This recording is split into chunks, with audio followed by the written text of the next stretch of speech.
Hello friends, स्वागत है आप सभी का खुशबू एकेडमी में। आज की क्लास में फ्रेंड्स मैं आपको बताने वाली हूँ प्रैक्टिस सेट नंबर 6। आज की क्लास में आपको कराऊंगी प्रैक्टिस सेट नंबर 6 में फ्रेंड्स, जैसा कि आप सभी लोग जानते हैं, आपका जो है 15 क्वेश्चन कंप्लीट हो गया है। ठीक है, और आपको सभी को ये पता है कि जो मैं क्वेश्चन आंसर की सीरीज आपको करा रही हूँ, जो प्रैक्टिस सेट में आपको करा रही हूँ, वो है आपकी जेके जीएस की, जो कि आपके आल कॉम्पिटेटिव एग्जाम, कोई भी आप कॉम्पिटेटिव एग्जाम की तैयारी कर रहे हो, जैसे क्या सपोज दैट मान लीजिए आप टेट, सुपर टेट, या फिर आप SSC, railway, bank, railway, group D, किसी भी एग्जाम की तैयारी करो तो उसमें आपकी जो है ये हेल्प करेंगे। ठीक है, तो देखिए फ्रेंड्स, आज का जो मोटिवेशन थॉट है, मॉर्निंग में मोटिवेशन थॉट के साथ हम क्लास को स्टार्ट करते हैं।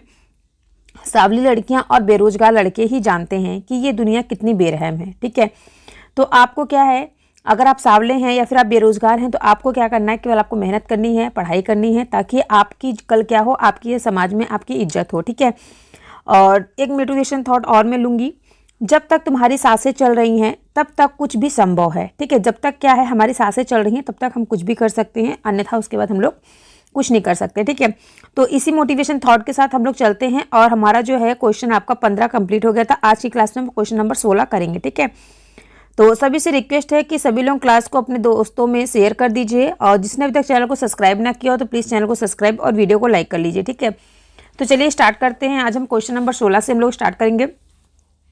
तो देखिए फ्रेंड्स, क्वेश्चन नंबर 16 क्या कह रहा है। क्वेश्चन नंबर 16 है, आप सभी के सामने आ गया है। क्वेश्चन नंबर 16 में कह रहा है, किस चार्टर अधिनियम के द्वारा ईस्ट इंडिया कंपनी के चीन के साथ व्यापारिक एकाधिकार को समाप्त कर दिया गया था। तो बताइए फ्रेंड्स, किस अधिकार को जो है समाप्त कर दिया गया था, किस चार्टर अधिनियम के द्वारा। पहला ऑप्शन कह रहा है 1793 ईस्वी में, सेकंड ऑप्शन कह रहा है 1813 ईस्वी में, सी ऑप्शन कह रहा है 1833 ईस्वी में, 33 ईस्वी चार्टर अधिनियम। ठीक है, नेक्स्ट ऑप्शन आपका कह रहा है उपयुक्त में से एक से अधिक, ई ऑप्शन कह रहा है उपयुक्त में से कोई नहीं। तो इसमें आपका कौन सा आंसर जो है करेक्ट रहेगा। तो देखिए फ्रेंड्स, मैं आपको बता दूं, 1813 ईस्वी का जो चार्टर अधिनियम के तहत ईस्ट इंडिया कंपनी तथा चीन व चाय के साथ, ठीक है, चीन व चाय के साथ व्यापार पर कंपनी का अधिकार बने रहना दिया गया। व्यापार के एकाधिकार को समाप्त कर दिया गया था। ठीक है, व्यापार के एकाधिकार को कब समाप्त कर दिया गया था। तो इसमें आपका जो आंसर करेक्ट हो जाएगा वो हो जाएगा फ्रेंड्स 1813 ईस्वी, जो कि आपको ऑप्शन नंबर बी में दिखाई दे रहा है। ठीक है, यह आपका है ऑप्शन नंबर बी, आपका जो है करेक्ट हो जाएगा। ठीक है, नेक्स्ट क्वेश्चन पे हम लोग चलें। आई होप आप सभी को जो है क्वेश्चन नंबर 16 अच्छे समझ में आ गया होगा।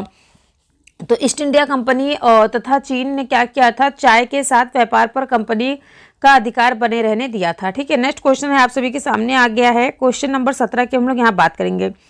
क्वेश्चन नंबर 17 में देखिए फ्रेंड्स क्या कह रहा है, महासंघ का विचार सर्वप्रथम प्रस्तावित किया गया था।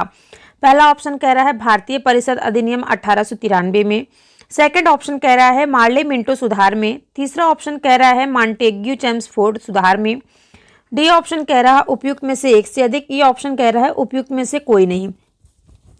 तो इसमें आपका कौन सा आंसर जो है वो आपका करेक्ट होगा। महासंघ का विचार सर्वप्रथम प्रस्तावित किया गया था। तो कब प्रस्तावित किया गया था, आप में से जिसको भी इसका आंसर पता है फटाफट से आप लोग कमेंट करके बताइए। तो देखिए फ्रेंड्स, इसमें जो आपका आंसर करेक्ट हो जाएगा वो हो जाएगा आपका, अच्छा आप लोग कमेंट करके बताइए, तब तक मैं इस क्वेश्चन को आपको समझाती हूँ। देखिए क्वेश्चन में कह रहा है कि महासंघ का विचार सर्वप्रथम प्रस्तावित किया था। तो किसने प्रस्तावित किया था, तो देखिए जो महासंघ का विचार है वो सबसे पहले सर्वप्रथम मोतीलाल नेहरू ने प्रस्तावित किया था। ठीक है, मोतीलाल नेहरू ने कब किया था, जो रिपोर्ट है 1928 में प्रस्तावित किया था। ठीक है, जो आपको 1928 और जो है मोतीलाल नेहरू आपको किसी भी ऑप्शन में देखने को नहीं मिल रहे हैं, तो आपका ऑप्शन नंबर जो है ई वाला जो है ये करेक्ट हो जाएगा। ठीक है, ई वाला उपयुक्त में से कोई नहीं।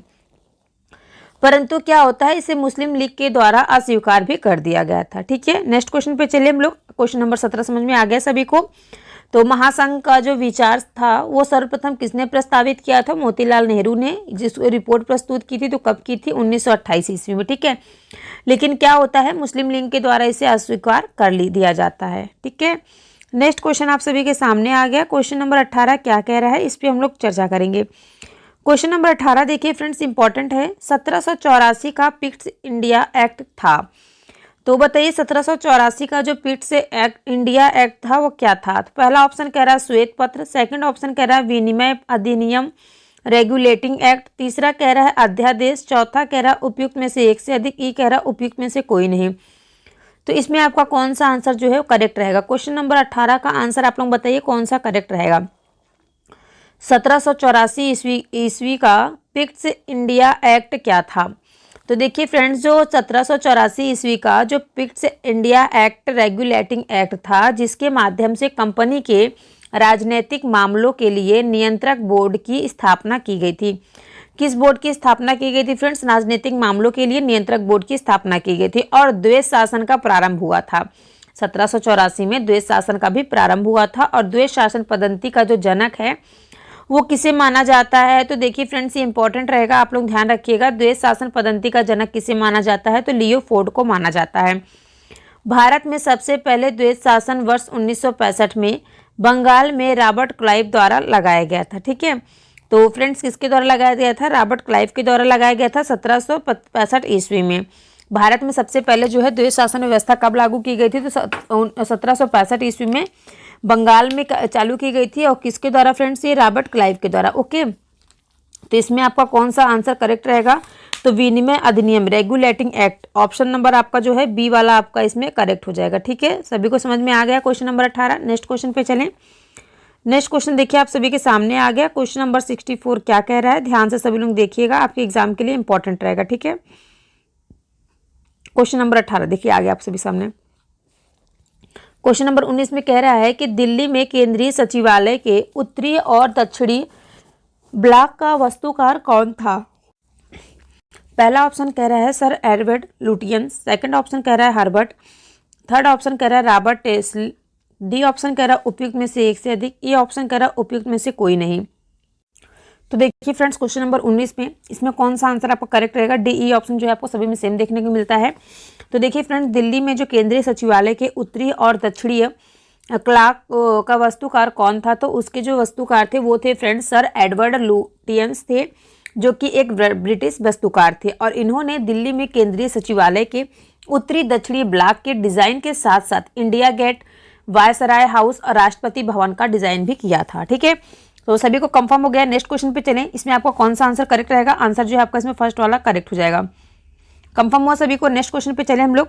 तो चलिए फ्रेंड्स, नेक्स्ट क्वेश्चन की हम लोग बात करते हैं। नेक्स्ट क्वेश्चन आप सभी के सामने आ गया। क्वेश्चन नंबर 20 क्या कह रहा है? तो सभी लोग क्वेश्चन आंसर ध्यान से पढ़िएगा। अगर कहीं भी किसी को कुछ डाउट हो तो आप लोग कमेंट करके पूछ लिया करिए। ठीक है, तो चलिए हम लोग अब स्टार्ट करते हैं नेक्स्ट क्वेश्चन पे।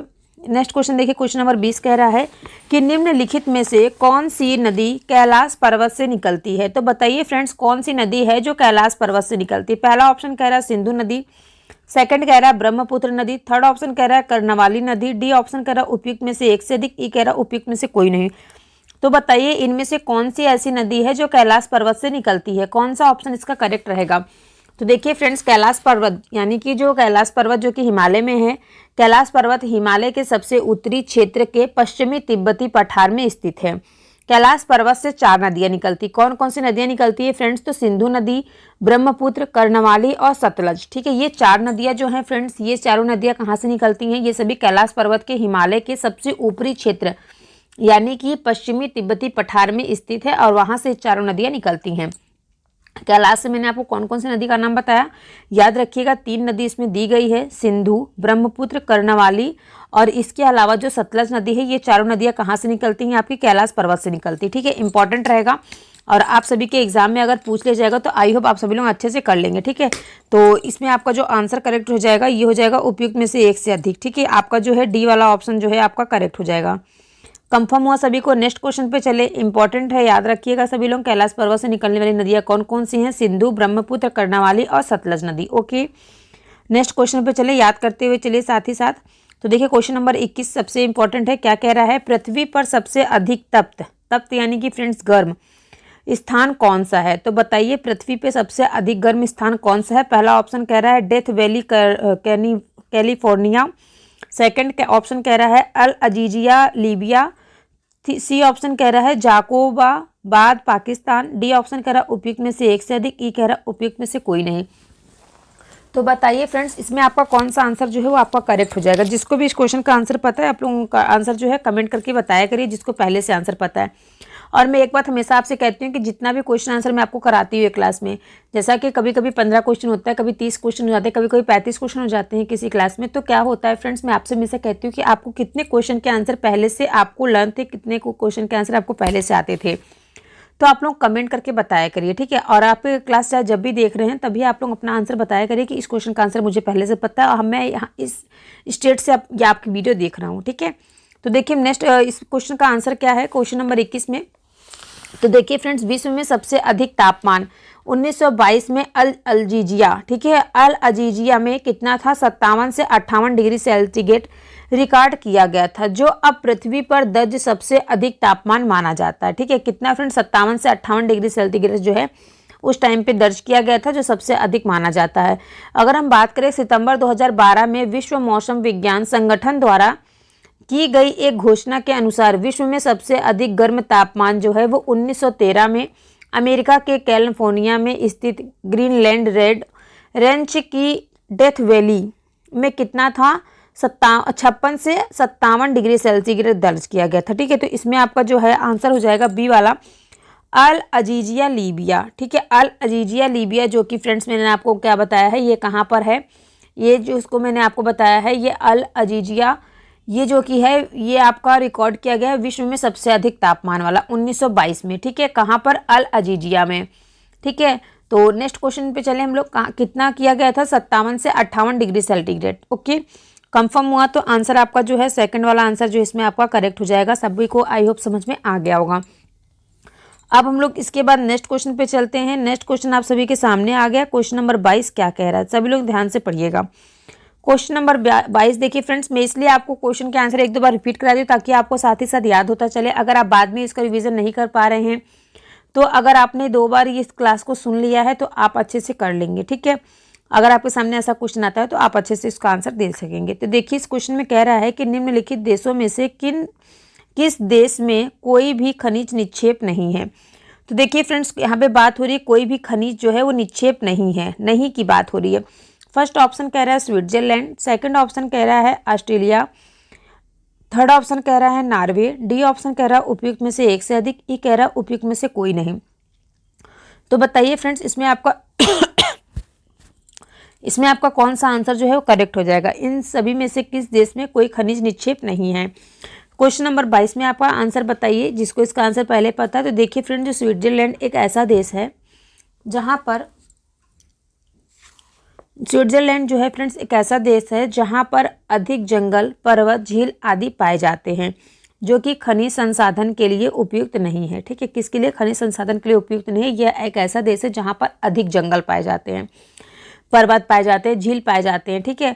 तो वो क्या है फ्रेंड्स, ऐसा देश जो है स्विट्जरलैंड जो है वो खनिज संसाधन के लिए उपयुक्त नहीं माना जाता। तो इसमें आपको जो है स्विट्जरलैंड जो है आपको फर्स्ट ऑप्शन पे दिखाई दे रहा है, यहाँ पे आपका फर्स्ट ऑप्शन करेक्ट हो जाएगा, ठीक है। याद रखिएगा कि अगर बात किया जाए कि ऐसा कौन सा देश है जहाँ पर जंगल, पर्वत, झील आदि पाए जाते हैं, तो वहाँ पे क्या है फ्रेंड्स हो जाएगा स्विट्जरलैंड, वहाँ पे सबसे अधिक मात्रा में पाए जाते हैं जंगल, पर्वत, झील, ठीक है। नेक्स्ट क्वेश्चन पे हम लोग चलते हैं। नेक्स्ट क्वेश्चन आप सभी के सामने आ गया। क्वेश्चन नंबर 23 क्या कह रहा है। क्वेश्चन नंबर 23 देखिए फ्रेंड्स आ गया है, किस प्रकार के वन मुख्यतः शैवालों तथा काई से बने होते हैं। तो देखिए फ्रेंड्स, यहाँ पे बात हो रही है आपकी जो है ये आपका बायो से क्वेश्चन आ गया है। शैवालों तथा काई से बात हो रही है, काई से बने होते हैं ऐसे कौन से वन है, ठीक है। फर्स्ट ऑप्शन कह रहा है टेंगा वन, सेकंड ऑप्शन कह रहा है टुंड्रा वन, थर्ड ऑप्शन कह रहा है समशीतोष्ण वन, डी ऑप्शन कह रहा है उपयुक्त में से एक से अधिक, ई कह रहा है उपयुक्त में से कोई नहीं। तो बताइए किस प्रकार के वन जो है वो मुख्यतः हमेशा शैवाल तथा काई से बने होते हैं। तो कौन है फ्रेंड्स जो काई वगैरह से बने होते हैं, कौन सा ऐसा वन है। क्वेश्चन नंबर 23 में आपका कौन सा आंसर करेक्ट होगा। क्या आप सभी में से किसी को इसका आंसर पहले से पता है। तो देखिए फ्रेंड्स, मैं आपको बता दूं, जो टुंड्रा वन शैवालों व काई से जो बने होते हैं, यह वन जो है यह एक बायोम होता है, ठीक है। क्या होता है फ्रेंड्स, यह एक प्रकार का बायोम होता है। टुंड्रा शब्द यानी कि फिनिश भाषा से लिया गया है। कहाँ से आया है फ्रेंड्स, जो टुंड्रा शब्द है ये फिनिश भाषा से आया है। टुंड्रा प्रदेशों के 3 प्रकार होते हैं। पहला होता है आर्कटिक टुंड्रा, दूसरा होता है अल्पाइन टुंड्रा, तीसरा होता है अंटार्कटिक टुंड्रा, ठीक है। इसमें आपका जो बी वाला ऑप्शन है ये करेक्ट हो जाएगा, टुंड्रा वन, ठीक है। टुंड्रा वन वाले जो होते हैं फ्रेंड्स ये शैवालों व काई से बने होते हैं, ठीक है। और यह वन को क्या कहा जाता है, एक वायोम कहा जाता है, याद रखिएगा। टुंड्रा वन जो होता है इसको क्या कहा जाता है, इसे वायोम कहा जाता है। टुंड्रा शब्द जो है फ्रेंड्स ये फिनिश भाषा से आया है। और टुंड्रा प्रदेश के जो होते हैं फ्रेंड्स 3 प्रकार होते हैं, आर्कटिक टुंड्रा, अल्पाइन टुंड्रा और अंटार्कटिका, ठीक है। याद रखिएगा आप लोग, यहाँ पे आपका जो ऑप्शन है तीसरा वाला ऑप्शन जो सेकंड ऑप्शन जो है करेक्ट हो जाएगा, टुंड्रा वन। कंफर्म हुआ सभी को? नेक्स्ट क्वेश्चन पे चलें, कोई डाउट हो तो आप कमेंट करके पूछ सकते हैं हमसे, ठीक है। तो चलिए फ्रेंड्स नेक्स्ट क्वेश्चन पे हम लोग चलते हैं। नेक्स्ट क्वेश्चन आप सभी के सामने आ गया। क्वेश्चन नंबर 24 क्या कह रहा है? क्वेश्चन नंबर 24 सभी लोग ध्यान से पढ़िएगा फ्रेंड्स, इंपॉर्टेंट रहेगा आप सभी के एग्जाम के लिए। ये देखिए फ्रेंड्स, ऐसा क्वेश्चन है जो कि आपके एग्जाम में काफ़ी बार पूछा गया है। ज्वारीय वन को क्या कहते हैं? ज्वारीय वन, ठीक है फ्रेंड्स, ज्वारीय वन को क्या कहते हैं? जिसको पता है आप लोग कमेंट फटाफट से कहिए, ठीक है। देखिए फर्स्ट ऑप्शन कह रहा है सदाबहार वन, सेकंड ऑप्शन कह रहा है मानसूनी वन, थर्ड ऑप्शन कह रहा है मैंग्रोव वन, डी ऑप्शन कह रहा है उपयुक्त में से एक से अधिक, ई कह रहा है उपयुक्त में से कोई नहीं, ठीक है। तो इसमें आपका कौन सा आंसर करेक्ट रहेगा? ठीक है, ज्वारीय वन को क्या कहते हैं? तो बताइए आप में से पहले से इसका आंसर किसे पता है? ज्वारीय वन किसे कहते हैं? देखिए उष्ण एवं उपोष्ण कटिबंधीय समुद्र तटीय क्षेत्रों में पाए जाने वाले वनों को वृक्षों और झाड़ियों के ऐसे समूह जिनमें लवणीय जल को सहने की अधिक क्षमता होती है उसे मैंग्रोव वन कहते हैं, ठीक है। ज्वारीय वन किसे कहते हैं पहले मैंने आपको बता दिया। उष्ण और उपोष्ण कटिबंधीय समुद्र तटीय क्षेत्रों में जो पाए जाने वाले वृक्ष होते हैं, झाड़ियां होती हैं, और वृक्ष झाड़ियों को जो ऐसा समूह हो जिनमें क्या हो, जिनमें लवणीय जल को सहने की, ठीक है, लवणीय जल फ्रेंड्स आप लोग समझ रहे हैं जो क्षारीय जल होता है, ठीक है, लवणीय जल को सहने की अधिक क्षमता होती है उसे मैंग्रोव वन कहते हैं। और ये पौधे जो हैं एक्चुअरी डेल्टा खाड़ी या द्वीपों पर पाए जाते हैं, ठीक है, और इन्हें ही क्या कहते हैं? ज्वारीय वन भी कहते हैं। कंफर्म हो गया, सबको समझ में आ गया ज्वारीय वन किसे कहते हैं, और उसे ही मैंग्रोव वन भी कहा जाता है। तो मैंग्रोव वन जो है आपका ऑप्शन नंबर सी में देखने को मिल रहा है, ये आपका ऑप्शन जो है करेक्ट हो जाएगा। आई होप आप सभी को जो है ज्वारीय वन समझ में आ गया होगा, ठीक है। ज्वारीय वन किसे कहते हैं समझ में आ गया सभी को? एक बार आप लोग अपना अपना कमेंट करके बताइए, सभी को समझ में आ गया ना ज्वारीय वन किसे कहते हैं। नेक्स्ट क्वेश्चन देखिए, क्वेश्चन नंबर 25 आप सभी के सामने आ गया है। क्वेश्चन नंबर 25 में क्या कह रहा है? क्वेश्चन नंबर 25 देखिए फ्रेंड्स, कह रहा है कि पृथ्वी के भूखंड पर उष्णकटिबंधीय वनों के विस्तार का क्या प्रतिशत है? वनों के विस्तार का प्रतिशत यहाँ पूछ रहा है, ठीक है फ्रेंड्स। क्या पूछ रहा है? वनों के विस्तार का प्रतिशत पूछ रहा है। पहला ऑप्शन कह रहा है 7%, सेकंड ऑप्शन कह रहा है 12%, थर्ड ऑप्शन कह रहा है 17%, डी ऑप्शन कह रहा है उपयुक्त में से एक से अधिक, ई ऑप्शन कह रहा है उपयुक्त में से कोई नहीं। तो इसमें आपका कौन सा आंसर जो है आपका करेक्ट हो जाएगा? ठीक है, बताइए जिसको इस क्वेश्चन का आंसर पता है कौन सा इसका आंसर जो है वो करेक्ट होगा। पृथ्वी के भूखंड पर उष्णकटिबंधीय वनों का विस्तार का क्या प्रतिशत है?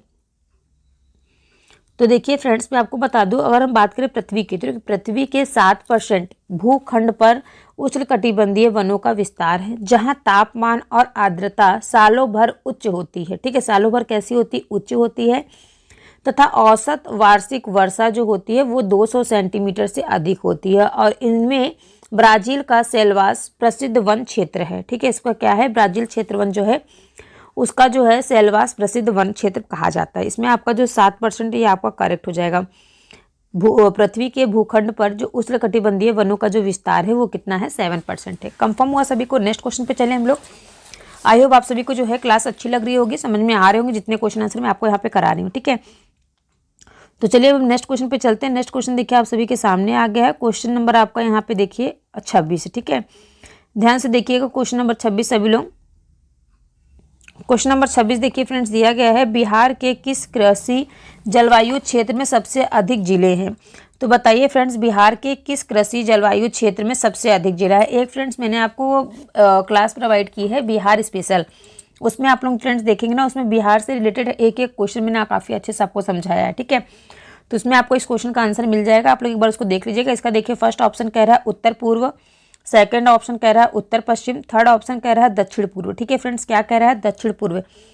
याद रखिएगा, ऐसे लिख लीजिए यहाँ पे दक्षिण पूर्व, दक्षिण पूर्व, ठीक है, दक्षिण पूर्व हो गया। और आपका जो है डी ई ऑप्शन ऊपर देख लीजिए सेम रहेगा, उपयुक्त में से एक से अधिक, फिर उपयुक्त में से कोई नहीं, ठीक है। तो देखिए फ्रेंड्स, यहाँ पे हम बात करेंगे अगर कि बिहार के किस कृषि जलवायु क्षेत्र में सबसे अधिक जिले हैं।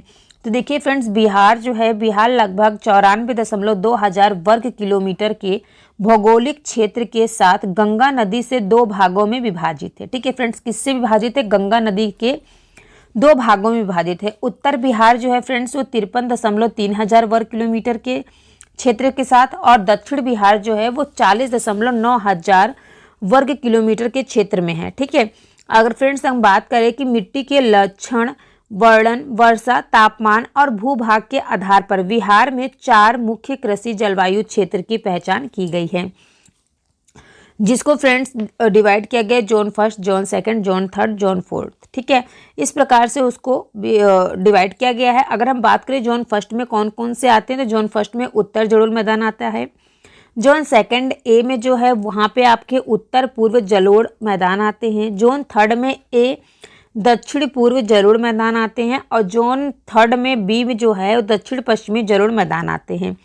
और इनमें से उत्तर पश्चिम जो है, ठीक है फ्रेंड्स, उत्तर पश्चिम जो आपका बी ऑप्शन में दिख रहा है, ठीक है, इनमें से जो उत्तर पश्चिम जलोढ़ मैदानी क्षेत्र में सबसे अधिक जिले यानी कि 13 जिले हैं। कौन कौन से 13 जिले हैं, तो देखिए फ्रेंड्स, पहला है बेगूसराय, दूसरा जिला है पूर्वी चंपारण, फिर पश्चिमी चंपारण, फिर दरभंगा, गोपालगंज, मधुबनी, मुजफ्फरपुर, समस्तीपुर, सारण, शिवहर, सीतामढ़ी, सिवान, वैशाली। ये सभी क्या हैं, 13 जिले हैं जो कि उत्तर पश्चिम में है। ठीक है, जो आपका उत्तर पश्चिम जो फ्रेंड्स इसमें 13 जिले आते हैं। ठीक है, सबसे अधिक जिले यहाँ पूछा गया तो क्या है, उत्तर पश्चिम है। कौन कौन से 13 जिले आते हैं वो मैंने आपको बता दिए हैं। ठीक है, सबसे अधिक जिले वाले संख्या, तो इसमें आपका जो ऑप्शन करेक्ट हो जाएगा वो ऑप्शन आपका है यहाँ पे बी वाला ऑप्शन जो है आपका करेक्ट हो जाएगा। ठीक है, उत्तर पश्चिम। ओके, कंफर्म हुआ सभी को कौन कौन से जिले, मैंने आपको 13 जिले ही बता दिए। ठीक है, अब हम नेक्स्ट क्वेश्चन पे चलते हैं। नेक्स्ट क्वेश्चन देखिए आप सभी के सामने आ गया है, इंपॉर्टेंट रहेगा। नेक्स्ट क्वेश्चन आप सभी के सामने देखिए आ गया यहाँ पे। नेक्स्ट क्वेश्चन ध्यान से सभी लोग देखिए, थोड़ा सा यहाँ पे तिरछा हो गया पीडीएफ। ठीक है फ्रेंड्स, आप लोग थोड़ा सा समझने की कोशिश कीजिएगा। क्वेश्चन नंबर 27 कह रहा है कि निम्न में से किसको भारत की श्रीलंका राजधानी कहा जाता है। बताइए श्रीलंका राजधानी किसे कहा जाता है, कौन सा आंसर इसमें करेक्ट रहेगा। फर्स्ट ऑप्शन कह रहा है कि मैंगलुरु को कहा जाता है, सेकंड कह रहा है नागपट्टनम को कहा जाता है, नागपट्टनम को कहा जाता है, सी ऑप्शन कह रहा है कोच्चि, डी ऑप्शन कह रहा उपयुक्त में से एक से अधिक, ई कह रहा उपयुक्त में से कोई नहीं। तो इसमें आपका कौन सा आंसर जो है आपका करेक्ट रहेगा। ठीक है, तो देखिए फ्रेंड्स, इसमें किसको भारत की श्रीलंका राजधानी कहा जाता है, कौन सा आंसर इसमें करेक्ट रहेगा।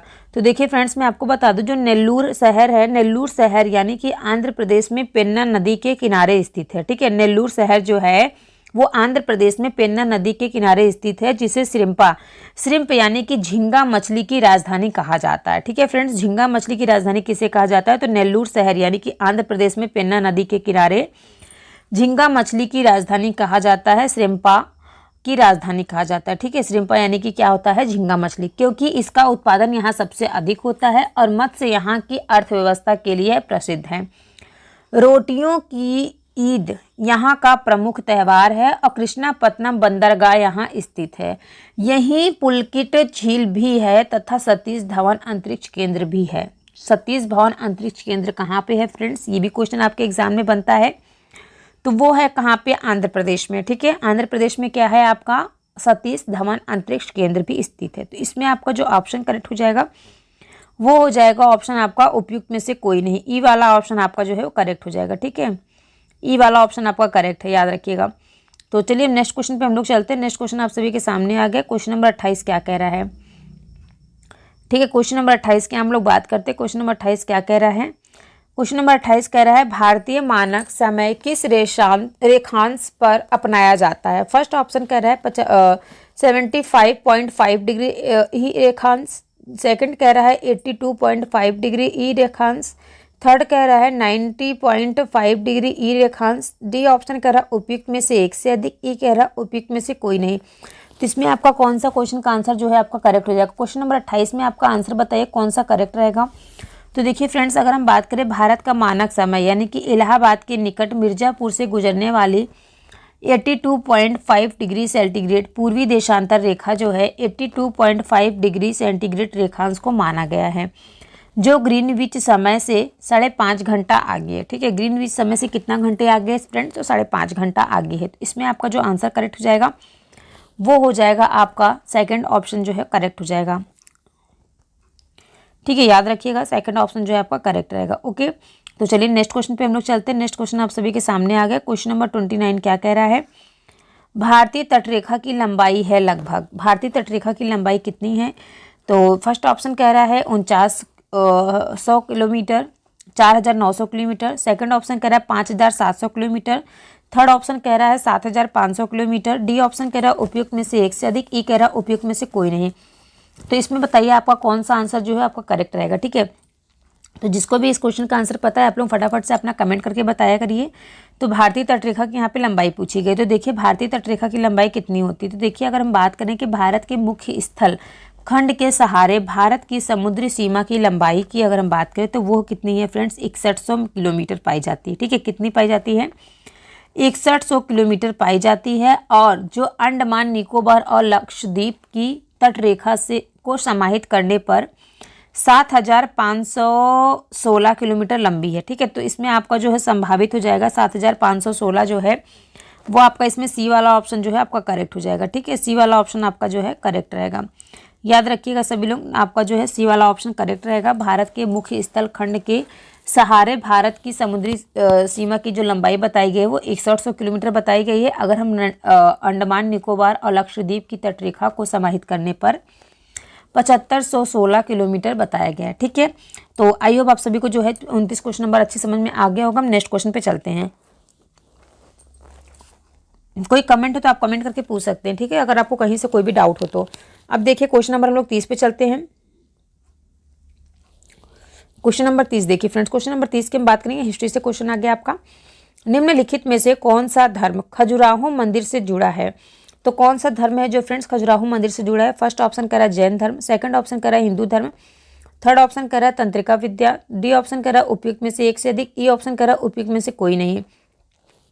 तो इसमें आपका कौन सा आंसर जो है करेक्ट रहेगा। निम्नलिखित में से कौन सा धर्म जो है वो खजुराहो मंदिर से जुड़ा है। तो कौन सा खजुराहो मंदिर से जुड़ा है फ्रेंड्स, आंसर आप लोग कमेंट करके बताइए। फर्स्ट ऑप्शन जैन धर्म, सेकंड हिंदू धर्म, थर्ड ऑप्शन कह रहा है तंत्रिका विद्या और डी ई ऑप्शन जो है आपको सभी में सेम देखने को मिलता है। तो 30वां क्वेश्चन में आपका कौन सा आंसर करेक्ट रहेगा। तो देखिए फ्रेंड्स, आप लोगों को पता तो आप लोग अपना कमेंट कीजिए, मैं आपको थोड़ा सा समझा देती हूँ इसको डिटेल में। खजुराहो का मंदिर से जुड़ा हुआ जो क्वेश्चन है काफ़ी बार एग्जाम में पूछा गया है। यहाँ पे आपका जो मैं सॉल्व करा रही हूँ जीके जीएस क्वेश्चन आंसर, जरूरी नहीं है कि आपका जो है आप टीचर की अगर तैयारी कर रहे हो तो टीचर में ही पूछा जाए, जरूरी नहीं है। अगर आप रेलवे की भी तैयारी कर रहे हो या फिर आप एसएससी बैंक किसी भी एग्जाम की तैयारी कर रहे हो तो सभी में जो है खजुराहो से रिलेटेड क्वेश्चन आंसर आपको देखने को मिलते हैं। तो देखिए अगर हम बात करें जो खजुराहो में कई मंदिर है, ठीक है, खजुराहो में कई मंदिर है जिनमें से अधिकांश मंदिर जो है वो हिंदू देवताओं को समर्पित है। और यहाँ पर जो है कुछ जैन मंदिरों के साथ साथ एक 64 योगिनी मंदिर भी है। कौन सा मंदिर है फ्रेंड्स, 64 योगिनी मंदिर भी है वहाँ पे, ठीक है। अब देखिए अगर हम बात करें कि जो 64 योगिनी मंदिर भी है जो दिलचस्प है, ठीक है, 10वीं शताब्दी से पहले यह मोटे तौर पर तरासे गए ग्रेनाइट ब्लैक से बने छोटे चकोर मंदिर का एक मंदिर है, ठीक है, चकोर मंदिरों का एक मंदिर है। प्रत्येक 7वीं शताब्दी के बाद तंत्रिका पूजा के उदय से जुड़ी गुण देवों या देवियों को समर्पित है। ऐसे कई मंदिर जो है मध्य प्रदेश, उड़ीसा और यहाँ तक कि दक्षिण में तमिलनाडु के योगिनों के पंथ को समर्पित थे और इनका निर्माण जो है वो 7वीं और 10वीं शताब्दी के बीच हुआ था। लेकिन इनमें से कुछ ही बचे हैं, ठीक है, इनमें से क्या है, कुछ ही बचे हैं। इसलिए आपका जो आंसर है डी वाला ऑप्शन करेक्ट हो जाएगा, उपयुक्त में से एक से अधिक, ठीक है। इसमें आपका जो है डी वाला ऑप्शन जो है आपका करेक्ट हो जाएगा, ठीक है, डी वाला ऑप्शन उपयुक्त में से एक से अधिक। खजुराहो के जो मंदिर से जुड़ा है कौन कौन सा, जैन मंदिर भी यहाँ पे, हिंदू धर्म का मंदिर भी है, तंत्रिका विद्या, तीनों चीज़ का मंदिर वहाँ पे देखने को आपको मिलेगा, ठीक है। वहाँ पे बहुत से मंदिर हैं और खजुराहो में क्या है, कई मंदिर हैं जिनमें से अधिकांश जो मंदिर है आपका है वो किसके लिए समर्पित है, वो हिंदी देवी देवताओं के लिए समर्पित है, ओके। और वहाँ पे जो है जैन मंदिर के साथ साथ कुछ 64 योगिनी मंदिर भी हैं, ओके। कन्फर्म हो गया, सभी को याद रहेगा। नेक्स्ट क्वेश्चन पे हम लोग चलते हैं, क्वेश्चन नंबर 31 की हम लोग बात करेंगे। अगर आपको क्वेश्चन नंबर 30 में कोई डाउट हो तो आप कमेंट करके पूछ सकते हैं, ठीक है। तो चलिए क्वेश्चन नंबर 31 की हम यहाँ बात करेंगे। क्वेश्चन नंबर 31 क्या कह रहा है, कंफर्म क्वेश्चन नंबर 31 आ गया है। चुंबी घाटी किस राज्य में स्थित है। तो चुंबी घाटी फ्रेंड्स जो है किस राज्य में स्थित, फर्स्ट ऑप्शन कह रहा है सिक्किम, सेकंड ऑप्शन कह रहा है हिमाचल प्रदेश, थर्ड ऑप्शन कह रहा है उत्तराखंड, डी ऑप्शन कह रहा है उपयुक्त में से एक से अधिक, ये ऑप्शन कह रहा है उपयुक्त में से कोई नहीं। इसमें आपका कौन सा आंसर जो है करेक्ट रहेगा। चुंबी जो है, चुंबी घाटी किस राज्य में स्थित है।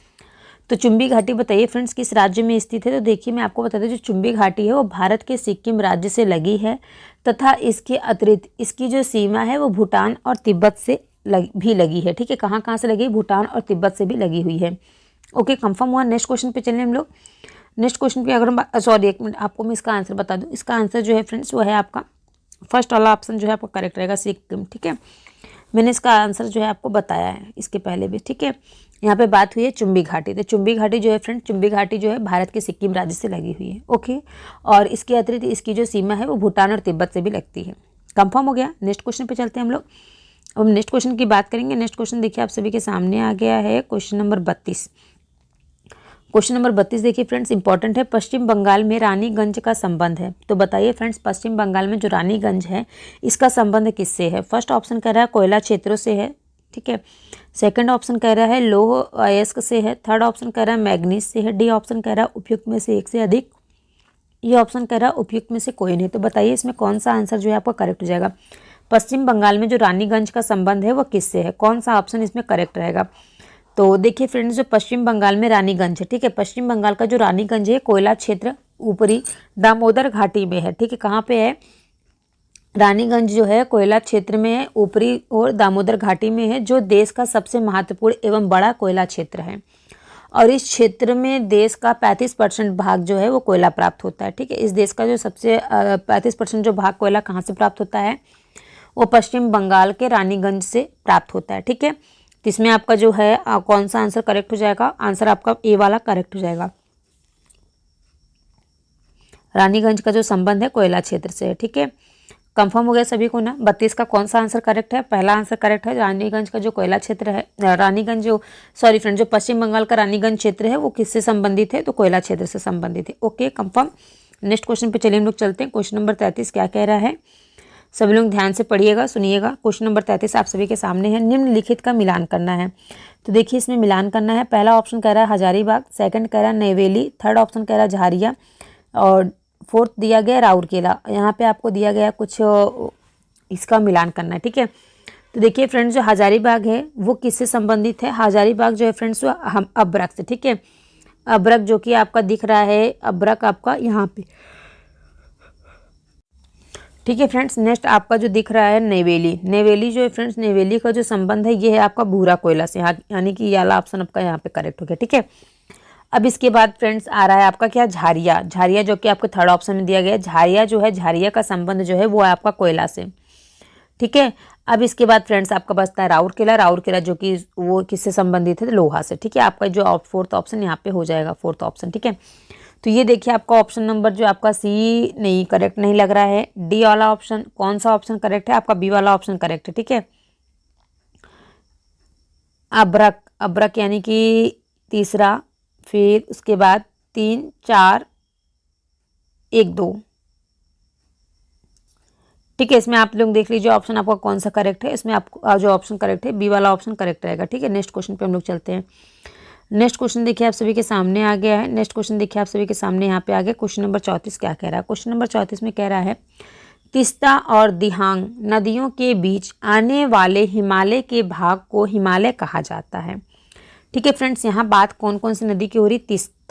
तीस्ता और दिहांग नदियों के बीच जो आने वाले हिमालय के भाग को असम हिमालय कहा जाता है। ठीक है, क्या कहा जाता है फ्रेंड्स? असम हिमालय कहा जाता है। तो इसमें देखिए फर्स्ट ऑप्शन कह रहा है नेपाल, सेकंड ऑप्शन कह रहा है कश्मीर, थर्ड ऑप्शन कह रहा है असम, डी ऑप्शन कह रहा है उपयुक्त में से एक से अधिक, ई ऑप्शन कह रहा है उपयुक्त में से कोई नहीं। तो बताइए फ्रेंड्स में कौन सा ऑप्शन आपका करेक्ट होगा? ठीक है, तो देखिए तीस्ता और दिहांग जो है नदियों के बीच आने वाले जो हिमालय के भाग को क्या कहा जाता है? तो फ्रेंड्स वो कहा जाता है असम हिमालय कहा जाता है। ठीक है फ्रेंड्स, असम जो है आपका ऑप्शन नंबर यहाँ पे ई सी में आपको देखने को मिल रहा है। ठीक है, कंफर्म हो गया। और एक क्वेश्चन और भी फ्रेंड्स काफी ज़्यादा बन रहा है इस टाइम में एग्जाम में कि ऐसा कोई राज्य का नाम बताइए जिसमें कोई भी मात्रा नहीं लगती। तो वो भी फ्रेंड्स देखिए आपका कौन सा है?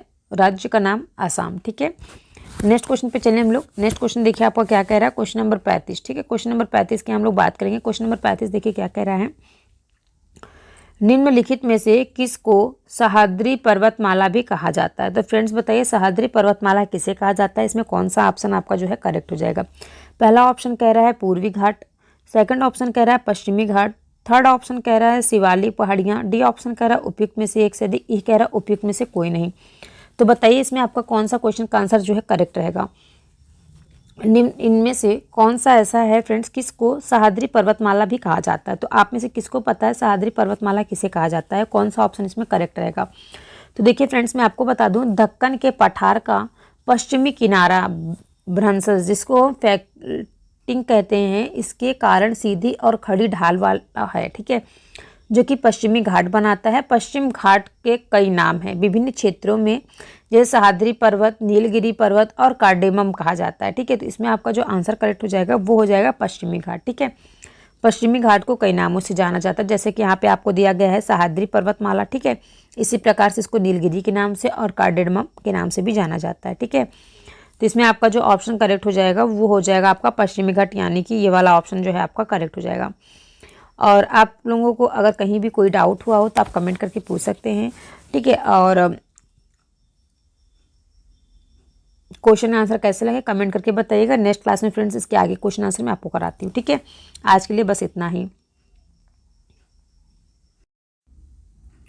हेलो फ्रेंड्स, स्वागत है आप सभी का खुशबू एकेडमी में। आज की क्लास में फ्रेंड्स मैं आपको इसमें बताऊंगी जीके जीएस इंपॉर्टेंट, ठीक है। जैसा कि आप सभी लोग जानते हैं, जो आपकी प्रैक्टिस सेट सीरीज चल रही है, प्रैक्टिस सेट नंबर 6 जो है आपका है, उसमें आपका 3 जो है प्रैक्टिस सेट मतलब पार्ट 1, पार्ट 2, पार्ट 3 करके 3 पार्ट आपका कंप्लीट हो चुका है। आज की क्लास में हम पार्ट नंबर 4 करेंगे।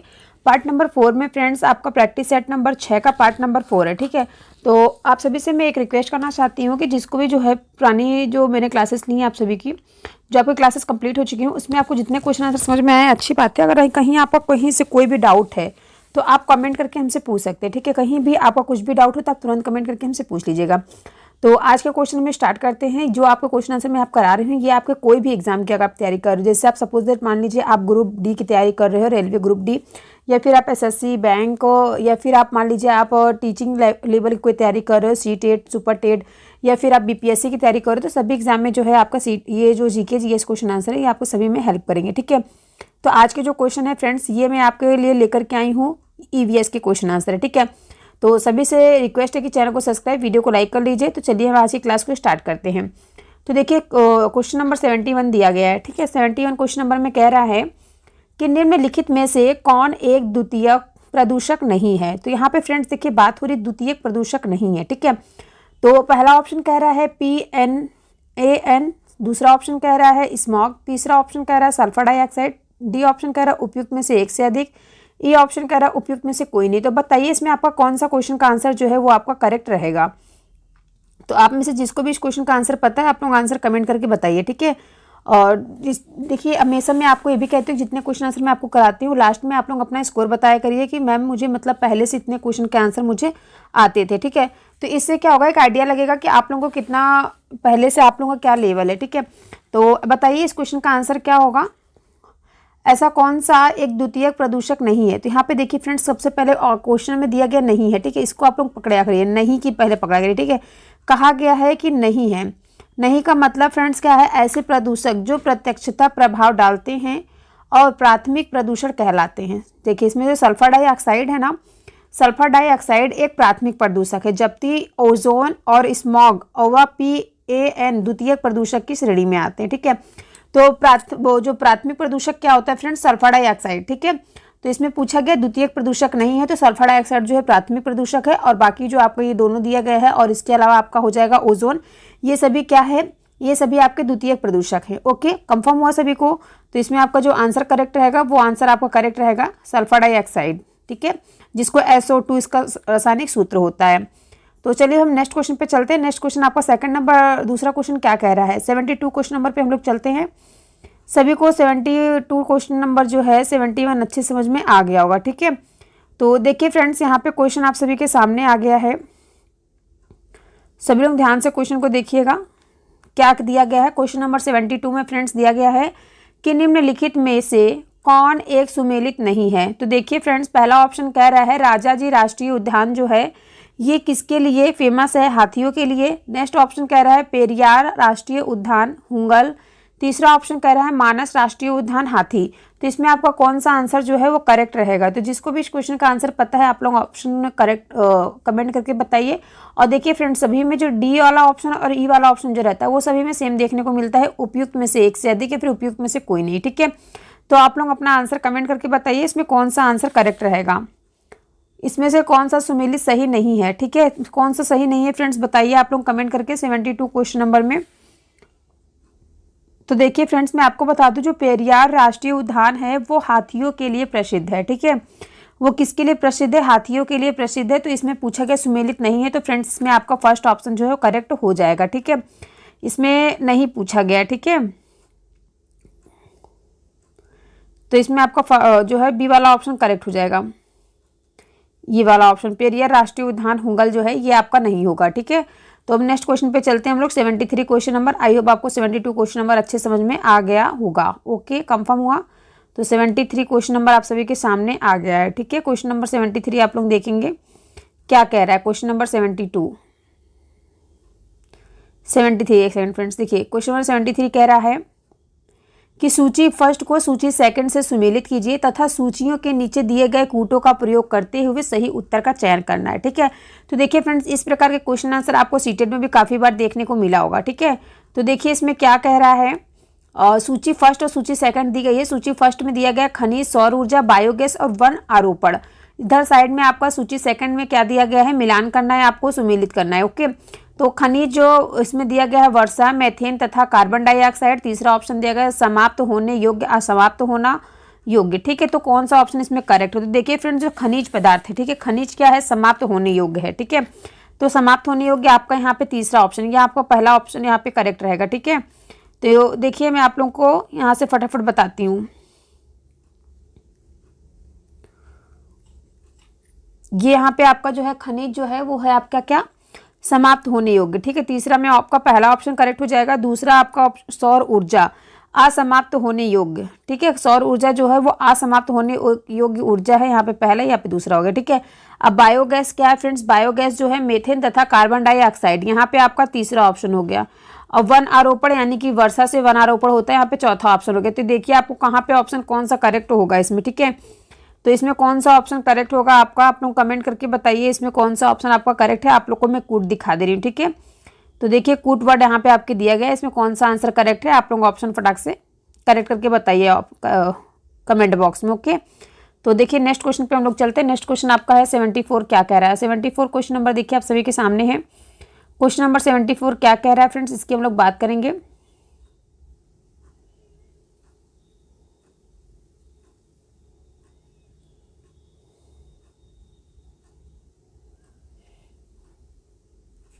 क्वेश्चन नंबर 74 में कह रहा है कि पर्यावरण में ग्रीन हाउस प्रभाव में वृद्धि होती है।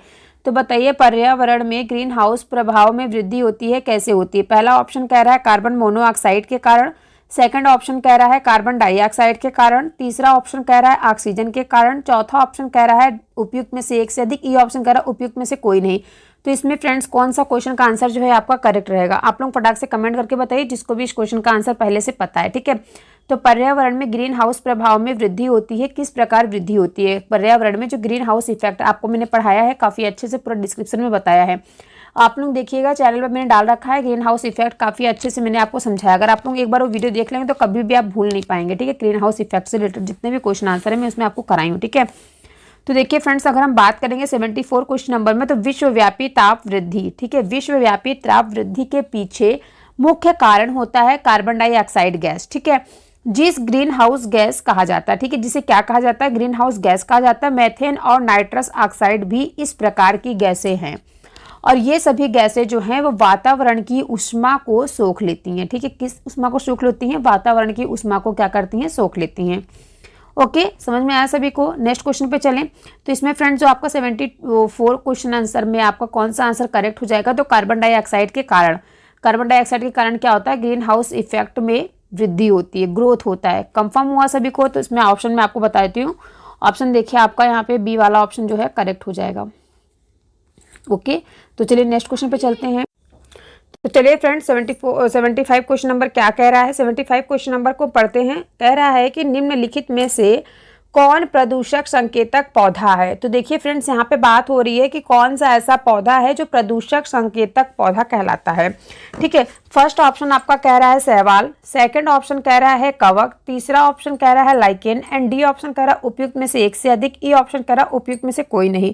तो इसमें आपका कौन सा क्वेश्चन का आंसर जो है वो आपका करेक्ट रहेगा? कौन सा ऐसा पौधा है जो प्रदूषक संकेतक पौधा कहलाता है? पहला ऑप्शन, दूसरा ऑप्शन, तीसरा ऑप्शन, चौथा और पांचवा, इसमें आपका कौन सा ऑप्शन जो है आपका करेक्ट रहेगा? ठीक है, 75 क्वेश्चन का आप लोग आंसर कीजिए। किसको इस क्वेश्चन का आंसर पहले से पता है? फटाफट से आप लोग आंसर कीजिए जिसको भी इस क्वेश्चन का आंसर पता हो। ठीक है, तो देखिए मैं अगर बात करूं कि लाइकेन जो है वो थैलोफाइट एक प्रकार की वनस्पति है जो कि कवक यानी कि फंगई तथा सहवाल एल्गी दोनों से मिलकर के बनती है। ठीक है, अब देखिए फ्रेंड्स, अगर आपके मन में आ रहा है लाइकेन जो है फ्रेंड्स वो वायु प्रदूषक के संकेतक होते हैं। ठीक है, लाइकेन किसके संकेतक होते हैं? याद रखिएगा कि वायु प्रदूषक के संकेतक कौन सा पौधा होता है? तो वो होता है फ्रेंड्स का लाइकेन। ठीक है, लाइकेन याद रखिएगा। तो कौन सा प्रदूषक संकेतक पौधा होता है? तो इसमें आपका ऑप्शन जो है सी ऑप्शन आपका करेक्ट हो जाएगा, लाइकेन। ठीक है, लाइकेन मैंने क्या बताया कि ये क्या होता है फ्रेंड्स? लाइकेन जो है वायु प्रदूषक के संकेतक होते हैं। जहां पर वायु प्रदूषण अधिक होता है वहां पर ये नहीं उगते हैं। ठीक है, जहां पर वायु प्रदूषण अधिक होता है वो यहाँ पर क्या करते हैं? नहीं उग पाते लाइकेन। तो लाइकेन आपको कहाँ गया? ऑप्शन नंबर सी आपका जो है करेक्ट हो जाएगा। ठीक है, आपको क्लास कैसी लग रही है कमेंट करके बताइएगा। देखिए फ्रेंड्स, क्या है कि आप लोग जो है वीडियो को देखते हैं बट वीडियो को लाइक नहीं करते। ठीक है, तो सभी से रिक्वेस्ट है कि प्लीज़ वीडियो को लाइक भी किया करिए, अपने दोस्तों में शेयर भी किया करिए। ठीक है, और जिसने भी तक चैनल को सब्सक्राइब ना किया हो तो प्लीज़ चैनल को सब्सक्राइब कर लेना। ठीक है, तो चलिए हम 76 क्वेश्चन नंबर पे चलते हैं। 76 क्वेश्चन नंबर क्या कह रहा है उस पर हम लोग बात करते हैं। तो 76 क्वेश्चन देखिए आप सभी के सामने आ गया। 76 क्वेश्चन नंबर क्या कह रहा है? 76 क्वेश्चन में देखिए फ्रेंड्स कह रहा है कि निम्नलिखित ऊर्जा स्रोत में से कौन सा पर्यावरण को स्वच्छ रखने के लिए सर्वोत्तम है? तो बताइए इसमें से कौन सा जो है पर्यावरण को स्वच्छ रखने के लिए सर्वोत्तम है?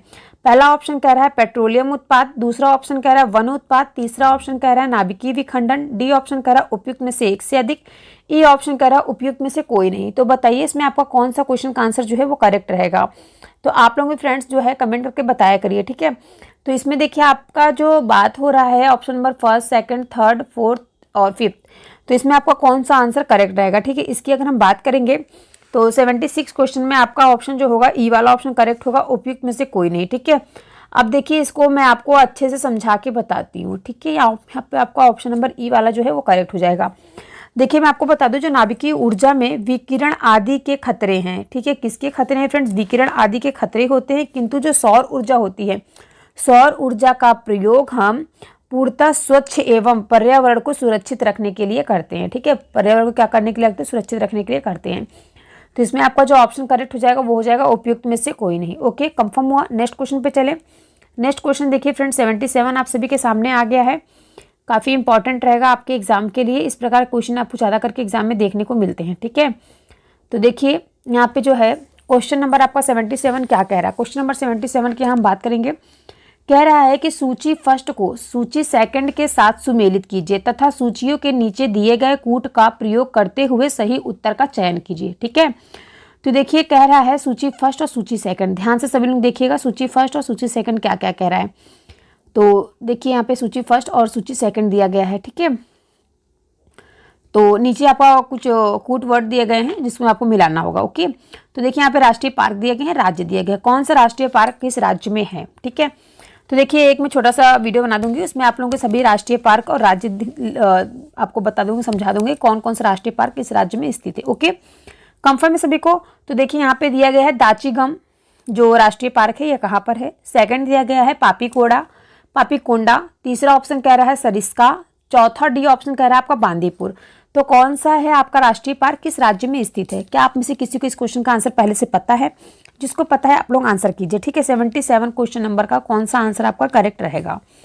ठीक है, तो देखिए फ्रेंड्स मैं आपको बता दूं दाचीगामा जो है ये है दाचीगामा जो है दाचीगम, ये जम्मू कश्मीर में। ठीक है, दूसरा ऑप्शन जो आपका है, दूसरा ऑप्शन आपका पहला हो जाएगा। ठीक है, अब हम नेक्स्ट बात करेंगे पापीकोंडा जो है फ्रेंड्स ये आपका आंध्र प्रदेश में। ठीक है, यहाँ पे आपका दूसरा हो जाएगा। कंफर्म हुआ। इसके बाद है सरिस्का जो है फ्रेंड्स ये आपका है राजस्थान में। ठीक है, सरिस्का इनकी सामने सामने हो गया। डी वाला का क्या हो जाएगा? कर्नाटक हो जाएगा। ओके, तो यहाँ पे आपका जो ऑप्शन करेक्ट हो रहा है 2, 1, 3, 4, तो ये आपका ऑप्शन नंबर जो है फ्रेंड्स देखिए मैं आपको दिखा देती हूँ ऑप्शन भी, कौन सा ऑप्शन आपका करेक्ट है। 2, 1, 3, 4, तो देखिए कौन सा ऑप्शन में आपको दिख रहा है, ऑप्शन नंबर आपका यहाँ पे जो है बी आपका ये करेक्ट हो जाएगा। ठीक है, 2, 1, 3, 4 कंफर्म हुआ सभी को? तो एक बार देखिए सब लोग ध्यान से सुन लीजिए। यहाँ पे ऑप्शन नंबर जो आपका ये बी तो करेक्ट हो गया, बट जो आपका देखिए जो दाचीगम राष्ट्रीय पार्क है ये कहाँ पे है? ये आपका जम्मू कश्मीर में है। पापीकोंडा जो राष्ट्रीय पार्क है ये आपका आंध्र प्रदेश में है। इसके बाद आपका तीसरा आता है यानी कि सरिस्का जो कि राजस्थान में है। और डी वाला यानी कि बांदीपुर जो है ये आपका कहाँ पे है, कर्नाटक में है। कंफर्म हुआ सभी को, याद रखिएगा आप लोग। नेक्स्ट क्वेश्चन पे चलते हैं हम लोग। तो चलिए फ्रेंड्स, नेक्स्ट क्वेश्चन क्या कह रहा है इस पर हम लोग बात करते हैं, ठीक है। नेक्स्ट क्वेश्चन देखिए आप सभी के सामने आ गया। क्वेश्चन नंबर 78 क्या कह रहा है। क्वेश्चन नंबर 78 की देखिए फ्रेंड्स यहाँ हम लोग बात करेंगे। क्वेश्चन नंबर 78 कह रहा है जैव विविधता का सबसे महत्वपूर्ण पहलू है। तो देखिए सबसे पहले मैं आपको बता दूं, मैंने इसके पहले आपको जैव विविधता अच्छे समझाया था। जैव विविधता क्या होता है, जैव विविधता किसे कहते हैं, तो जिसको याद है एक बार कमेंट करके बताइए जैव विविधता किसको कहते हैं, ठीक है। तो यहाँ पे देखिए क्वेश्चन किया गया है जैव विविधता का सबसे महत्वपूर्ण पहलू क्या है। पहलू पूछा गया है। पहला ऑप्शन कह रहा है भोजन है, दूसरा ऑप्शन कह रहा है औषधि है, तीसरा ऑप्शन कह रहा है औद्योगिक उपयोग है, डी ऑप्शन कह रहा है उपयुक्त में से एक से अधिक, ये ऑप्शन कह रहा है उपयुक्त में से कोई नहीं। तो इसमें आपका कौन सा क्वेश्चन का आंसर जो है आपका करेक्ट रहेगा, ठीक है। जिसको भी इस क्वेश्चन का आंसर पता है आप लोग कमेंट करके बताइए। किसको किसको पता है इस क्वेश्चन का आंसर आप लोग बताइए कमेंट करके।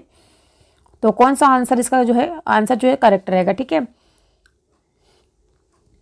तो देखिए फ्रेंड्स मैं आपको बता दूं, इसमें जो है जैव विविधता की यहाँ बात हो रही है, तो इसमें आपका जो ऑप्शन करेक्ट हो जाएगा वो हो जाएगा ऑप्शन नंबर ई, उपयुक्त में से कोई नहीं, ठीक है। ऐसा क्यों फ्रेंड्स, देखिए मैं आपको समझा दूं थोड़ा सा कि जैव विविधता किसे कहते हैं। जैव विविधता देखिए फ्रेंड्स किसी प्राकृतिक प्रदेश में जो पाई जाने वाली, ठीक है, किसी प्राकृतिक प्रदेश में पाई जाने वाली जंगली तथा पालतू जीव जंतुओं एवं पादपों की बहुलता को ही जैव विविधता कहते हैं, ठीक है। जहां पर एक ही जगह पर एक ही स्थान में अलग प्रकार की जो है पशु पक्षी और पेड़ पौधे पाए जाते हैं उसे ही जैव विविधता कहते हैं, ठीक है। जैव विविधता शब्द का जो प्रयोग है सर्वप्रथम 1986 में E.O. विलियम्स ने किया था और परिस्थिति तंत्र के निर्वहन का आधारभूत कारण जैव विविधता ही है, ठीक है। तो फ्रेंड्स इसमें जो आपका आंसर मैंने आपको बता दिया ना, जो जैव विविधता किसे कहते हैं और इसका जो सर्वप्रथम प्रयोग किसने किया था और कब किया था, तो 1986 ईस्वी में, याद रखिएगा, ठीक है। तो चलिए हम नेक्स्ट क्वेश्चन पे चलते हैं। आपको 78 आई होप अच्छे से समझ में आ गया होगा, ठीक है। तो नेक्स्ट क्वेश्चन देखिए फ्रेंड्स क्या कह रहा है। 79 क्वेश्चन नंबर पे हम लोग आ गए हैं। 79 क्वेश्चन नंबर क्या कह रहा है, अब मैं यहाँ से होती हूँ गायब, ठीक है। तो चलिए अब देखिए 79 क्वेश्चन नंबर क्या कह रहा है कि निम्नलिखित युग्मों में से सही सुमेलित है। तो क्या कौन सी बात जो है फ्रेंड्स सही सुमेलित है। पहला ऑप्शन कह रहा है पर्वत, दूसरा ऑप्शन कह रहा है अजैविका अवयव, तीसरा ऑप्शन कह रहा है हरे पौधे, डी ऑप्शन कह रहा है उपयुक्त में से कोई नहीं, ई कह रहा है उपयुक्त में से एक से अधिक, ठीक है। तो देखिए फ्रेंड्स यहाँ पर्वत जो है, पर्वत में ऑप्शन दिया गया है आपका, पर्वत जो है सर्वाधिक स्थायी और परिस्थिति तंत्र है। अजैविक अवयव कह रहा है कि जीवाणु, हरे पौधे कह रहे हैं पारिस्थितिकी तंत्र। तो इसमें फ्रेंड्स आपका जो है हरे पौधे हो जाएगा। ऑप्शन नंबर आपका इसमें सी वाला जो है आपका करेक्ट हो जाएगा, ठीक है, हरे पौधे। पारिस्थितिकी तंत्र की जो संकल्पना है ये 1935 में A.G. टांसले द्वारा सर्वप्रथम प्रस्तावित की गई थी और हरे पौधे को यदि पारिस्थितिकी तंत्र का आधार कहा जाए तो कोई अतिशयोक्ति ना होगी, ठीक है। तो देखिए फ्रेंड्स मैं आपको एक चीज़ बताना चाहती हूँ, मेरा जो चैनल है ये फ्रेंड्स बंद हो चुका है। तो मैं यहाँ पे आपको केवल सिर्फ इसलिए पढ़ा रही हूँ कि इसमें क्या है आपकी तैयारी हो रही है, ठीक है, और मेरा भी जो नॉलेज है वो बना रहेगा, इसी वजह से मैं आपको पढ़ा रही हूँ। तो आप लोगों से रिक्वेस्ट है कि आप लोग प्लीज़ चैनल को सब्सक्राइब और वीडियो को लाइक कर लीजिएगा, क्योंकि जो मेरा चैनल है इस पर थोड़ा सा इशू चल रहा है और इस पर जो है अर्निंग बंद हो चुकी है, ठीक है। तो आप लोगों से रिक्वेस्ट है कि आप लोग थोड़ा सहयोग कीजिए और मेरा जो है चैनल फिर से स्टार्ट हो जाए, ओके। तो सभी लोग सहयोग कीजिए प्लीज़, आप सभी से रिक्वेस्ट है। तो चलिए हम क्वेश्चन नंबर 80 पे चलते हैं, क्योंकि यहाँ पे आपकी जो है तैयारी को स्ट्रॉन्ग किया जा रहा है ताकि आप लोग जो भी तैयारी कर रहे हो अच्छे से पढ़ सकें, ठीक है। तो चलिए हम आगे चलते हैं क्वेश्चन नंबर 80 पे, ठीक है। क्वेश्चन नंबर 80 क्या कह रहा है। क्वेश्चन नंबर 80 देखिए फ्रेंड्स कह रहा है चिपको आंदोलन संबंधित है। चिपको आंदोलन से आप क्या समझते हैं, चिपको आंदोलन संबंधित है किससे। पहला ऑप्शन कह रहा है पादप संरक्षण से, दूसरा ऑप्शन कह रहा है बाघ परियोजना से, तीसरा ऑप्शन कह रहा है घड़ियाल परियोजना से, डी ऑप्शन कह रहा है उपयुक्त में से एक से अधिक, ई कह रहा है उपयुक्त में से कोई नहीं। तो इसमें आपका कौन सा आंसर करेक्ट होगा। चिपको आंदोलन किससे संबंधित है। चिपको आंदोलन की यहाँ बात हो रही है फ्रेंड्स, देखिए तो मैं आपको बता दूं चिपको आंदोलन है वो तत्कालीन उत्तर प्रदेश के चमोली जिले में सन 1973 ईस्वी में हुआ था, ठीक है। किसानों द्वारा वृक्षों की कटाई का विरोध करने हेतु इस आंदोलन की शुरुआत की गई थी, ठीक है। चिपको आंदोलन का जो उद्घोष वाक्य है क्या है, किसी को पता है कमेंट करके बताइए। चिपको आंदोलन का जो वाक्य है क्या है, उद्घोष वाक्य था ना। और चिपको आंदोलन तत्कालीन कहाँ से फ्रेंड्स, उत्तर प्रदेश के चमोली जिले में सन 1973 ईस्वी में हुआ था, ठीक है। कहाँ कब हुआ था, 1973 ईस्वी में हुआ था। कहाँ पे हुआ था, तो यूपी के चमोली जिलों में हुआ था, ठीक है। और किसानों द्वारा जो वृक्षों की कटाई का विरोध करने के लिए यह आंदोलन जो है चिपको आंदोलन शुरुआत की गई थी, ठीक है। और इसका जो है उद्घोष वाक्य क्या है जंगल के उपकार, मिट्टी पानी और बयार, मिट्टी पानी और बयार जिंदा रहने के आधार। ठीक है, ये इसके क्या है उपवाक्य हैं। और सन 1987 में इस आंदोलन को सम्यक जीविका पुरस्कार से सम्मानित भी किया गया था। ठीक है, अगर आपके एग्जाम में पूछ लिया कि ये जो है चिपको आंदोलन को कब सम्मानित किया गया था, तो 1987 ईस्वी में इसको सम्यक जीवित पुरस्कार से भी सम्मानित किया गया था। ठीक है, कंफर्म हुआ सभी को? इस क्वेश्चन का आंसर समझ में आ गया? और कोई डाउट हो तो आप कमेंट करके हमसे पूछ सकते हैं। ठीक है, तो इसमें जो है आंसर आपका करेक्ट हो जाएगा पादप संरक्षण से। ओके, कंफर्म हुआ? नेक्स्ट क्वेश्चन पे चलें। नेक्स्ट क्वेश्चन देखिए फ्रेंड्स, क्वेश्चन नंबर 81 क्या कह रहा है? क्वेश्चन नंबर 81 पे कह रहा है कि भारत में जैव विविधता की दृष्टि से संतृप्ता क्षेत्र निम्न में से कौन सा है? पहला ऑप्शन कह रहा है पूर्वी घाट, दूसरा ऑप्शन कह रहा है पश्चिमी घाट, तीसरा ऑप्शन कह रहा है थार का रेगिस्तान, डी ऑप्शन कह रहा है उपयुक्त में से एक से अधिक, ई ऑप्शन कह रहा है उपयुक्त में से कोई नहीं। तो कौन सा क्वेश्चन का आंसर इसमें आपका करेक्ट होगा? ठीक है, कौन से क्वेश्चन का आंसर इसमें आपका करेक्ट होगा फ्रेंड्स? कमेंट करके बताइए जिसको भी इस क्वेश्चन का आंसर पता है। ठीक है, तो देखिए फ्रेंड्स, यहाँ पे मैं आपको बता दूं भारत में जो जैव विविधता की दृष्टि से संतृप्त क्षेत्र इसमें से कौन सा है, तो वो है फ्रेंड्स आपका पश्चिमी घाट, जो कि संरक्षणा की दृष्टि से एक संपूर्ण इकाई है और यह भारत में जैव विविधता की दृष्टि से संतृप्त क्षेत्र है। ठीक है, तो इसमें आपका बी वाला ऑप्शन जो है इसमें आपका करेक्ट हो जाएगा। ठीक है, और कोई आपको आंसर जो नहीं आ रहा हो कमेंट करके आप लोग हमसे पूछ सकते हैं। ठीक है, इसमें आपका बी वाला आंसर करेक्ट रहेगा। ओके, कंफर्म हुआ सभी को? नेक्स्ट क्वेश्चन पे चलें। एक बार आप सभी लोग स्क्रीनशॉट भी ले लीजिए। ठीक है, ये इंपॉर्टेंट क्वेश्चन है, काफ़ी बार एग्जाम में पूछा गया है। नेक्स्ट देखिए फिर से यहाँ पे आ गया जैव विविधता। जैव विविधता के कम होने का मुख्य कारण क्या है? पहला ऑप्शन कह रहा आवासीय प्रदूषण, दूसरा ऑप्शन कह रहा विदेशी प्रजाति का प्रवेश, तीसरा ऑप्शन कह रहा अत्यधिक दोहन, डी ऑप्शन कह रहा उपयुक्त में से एक से अधिक, ई ऑप्शन कह रहा उपयुक्त में से कोई नहीं। तो कौन सा आंसर इसमें करेक्ट रहेगा? जैव विविधता के कम होने का मुख्य कारण क्या है? किसको पता है इस क्वेश्चन का आंसर? जैव विविधता के कम होने का मुख्य कारण क्या है? तो देखिए फ्रेंड्स, मैं आपको बता दूं कि इसमें जो है 82 क्वेश्चन नंबर का आंसर होगा प्राकृतिक संसाधनों के दोहन तथा औद्योगिक उत्पादन एवं नागरीकरण को बढ़ावा देने के उद्देश्य से ही प्राकृतिक वास का निवास किया जा रहा है। ठीक है, जो कि जैव विविधता के कम होने का मुख्य कारण है। ठीक है फ्रेंड्स, क्या कारण है? मुख्य कारण जो है, मुख्य कारण इसमें क्या बताया गया आपको? औद्योगिक उत्पादन और नागरीकरण को बढ़ावा देना। ठीक है, इसकी वजह से क्या हो रहा है कि प्राकृतिक वास का विनाश किया जा रहा है। ओके, और इसी कारण जो हमारी जैव विविधता है उसका जो है कम होने का ये मुख्य कारण कहा जा रहा है। ओके, इसमें तो ऑप्शन जो है आपका ई वाला करेक्ट हो जाएगा और उपयुक्त में से कोई नहीं। ओके, कंफर्म हुआ सभी को? नेक्स्ट क्वेश्चन पे चलें। सभी को समझ में आ रहा है ना क्वेश्चन आंसर? अगर कहीं किसी को कोई डाउट हो तो आप कमेंट करके हमसे पूछ सकते हैं। ठीक है, तो चलिए देखिए नेक्स्ट क्वेश्चन पे चलते हैं हम लोग। नेक्स्ट क्वेश्चन है आपका 83 क्वेश्चन नंबर। क्या कह रहा है? 83 क्वेश्चन नंबर में कह रहा है कि निम्न में से किसे मेगा डाइवर्स देश के रूप में जाना जाता है? तो मेगा डाइवर्स के रूप में किसे जाना जाता है? क्या इस क्वेश्चन का आंसर आप में से किसी को पहले से पता है? मेगा डाइवर्ट के नाम से किसे जाना जाता है? पहला ऑप्शन कह रहा है किस देश को जाना जाता है? न्यूजीलैंड को, दूसरा कह रहा है ऑस्ट्रेलिया को, तीसरा कह रहा है नेपाल को, डी ऑप्शन कह रहा है उपयुक्त में से एक से अधिक, ई कह रहा है उपयुक्त में से कोई नहीं। तो ऐसा कौन सा देश है जिसे मेगा डाइवर्ट के नाम से जाना जाता है? तो देखिए फ्रेंड्स, मैं आपको बता दूं 83 क्वेश्चन नंबर में आपका इसमें आंसर हो जाएगा विशाल विविध मेगा डाइवर्स देश जो है वो कुछ देशों का समूह है जहां पर पृथ्वी पाए जाने वाली अधिकतर प्रजातियां उपस्थित हैं और इसलिए इन्हें सर्वाधिक जैव विविधता वाला देश भी कहा जाता है। ठीक है, 1998 में कंजर्वेशन इंटरनेशनल ने 17 देशों को विशाल विविध माना है जिनमें से अधिकतर उष्णकटिबंधीय देश हैं। वर्णमाला क्रम में अगर देखा जाए तो ये देश किस प्रकार है फ्रेंड्स, मैं आपको बता देती हूँ। पहले आपका आएगा ऑस्ट्रेलिया, ब्राज़ील, चीन, Colombia, Congo, Ecuador, Bharat, Indonesia, Madagascar, Malaysia, Mexico, Papua New Guinea, Peru, Philippines, दक्षिण अफ्रीका, संयुक्त राज्य अमेरिका और वेनेजुएला। ठीक है फ्रेंड्स, ये क्या है? ये जो मैंने आपको बताए हैं ये 1998 में कंजर्वेशन इंटरनेशनल ने 17 देशों को विशाल विविध माना था। ठीक है, जिनमें से जिसका जो नाम था वो उष्णकटिबंधीय देश अधिकतर थे। तो मैंने इनका जो है वर्णमाला के क्रम में आपको नाम बता दिया। ठीक है, सबसे पहले नंबर पे मैंने बताया ऑस्ट्रेलिया, ब्राज़ील, चीन, कोलंबिया, कांगो, इक्वाडोर, फिर भारत का नाम। ठीक है, 7वें नंबर पे आपका जो है भारत का नाम आता है। कंफर्म हुआ सभी को? तो इसमें आपका जो ऑप्शन हो जाएगा वो बी वाला ऑप्शन करेक्ट होगा, ऑस्ट्रेलिया।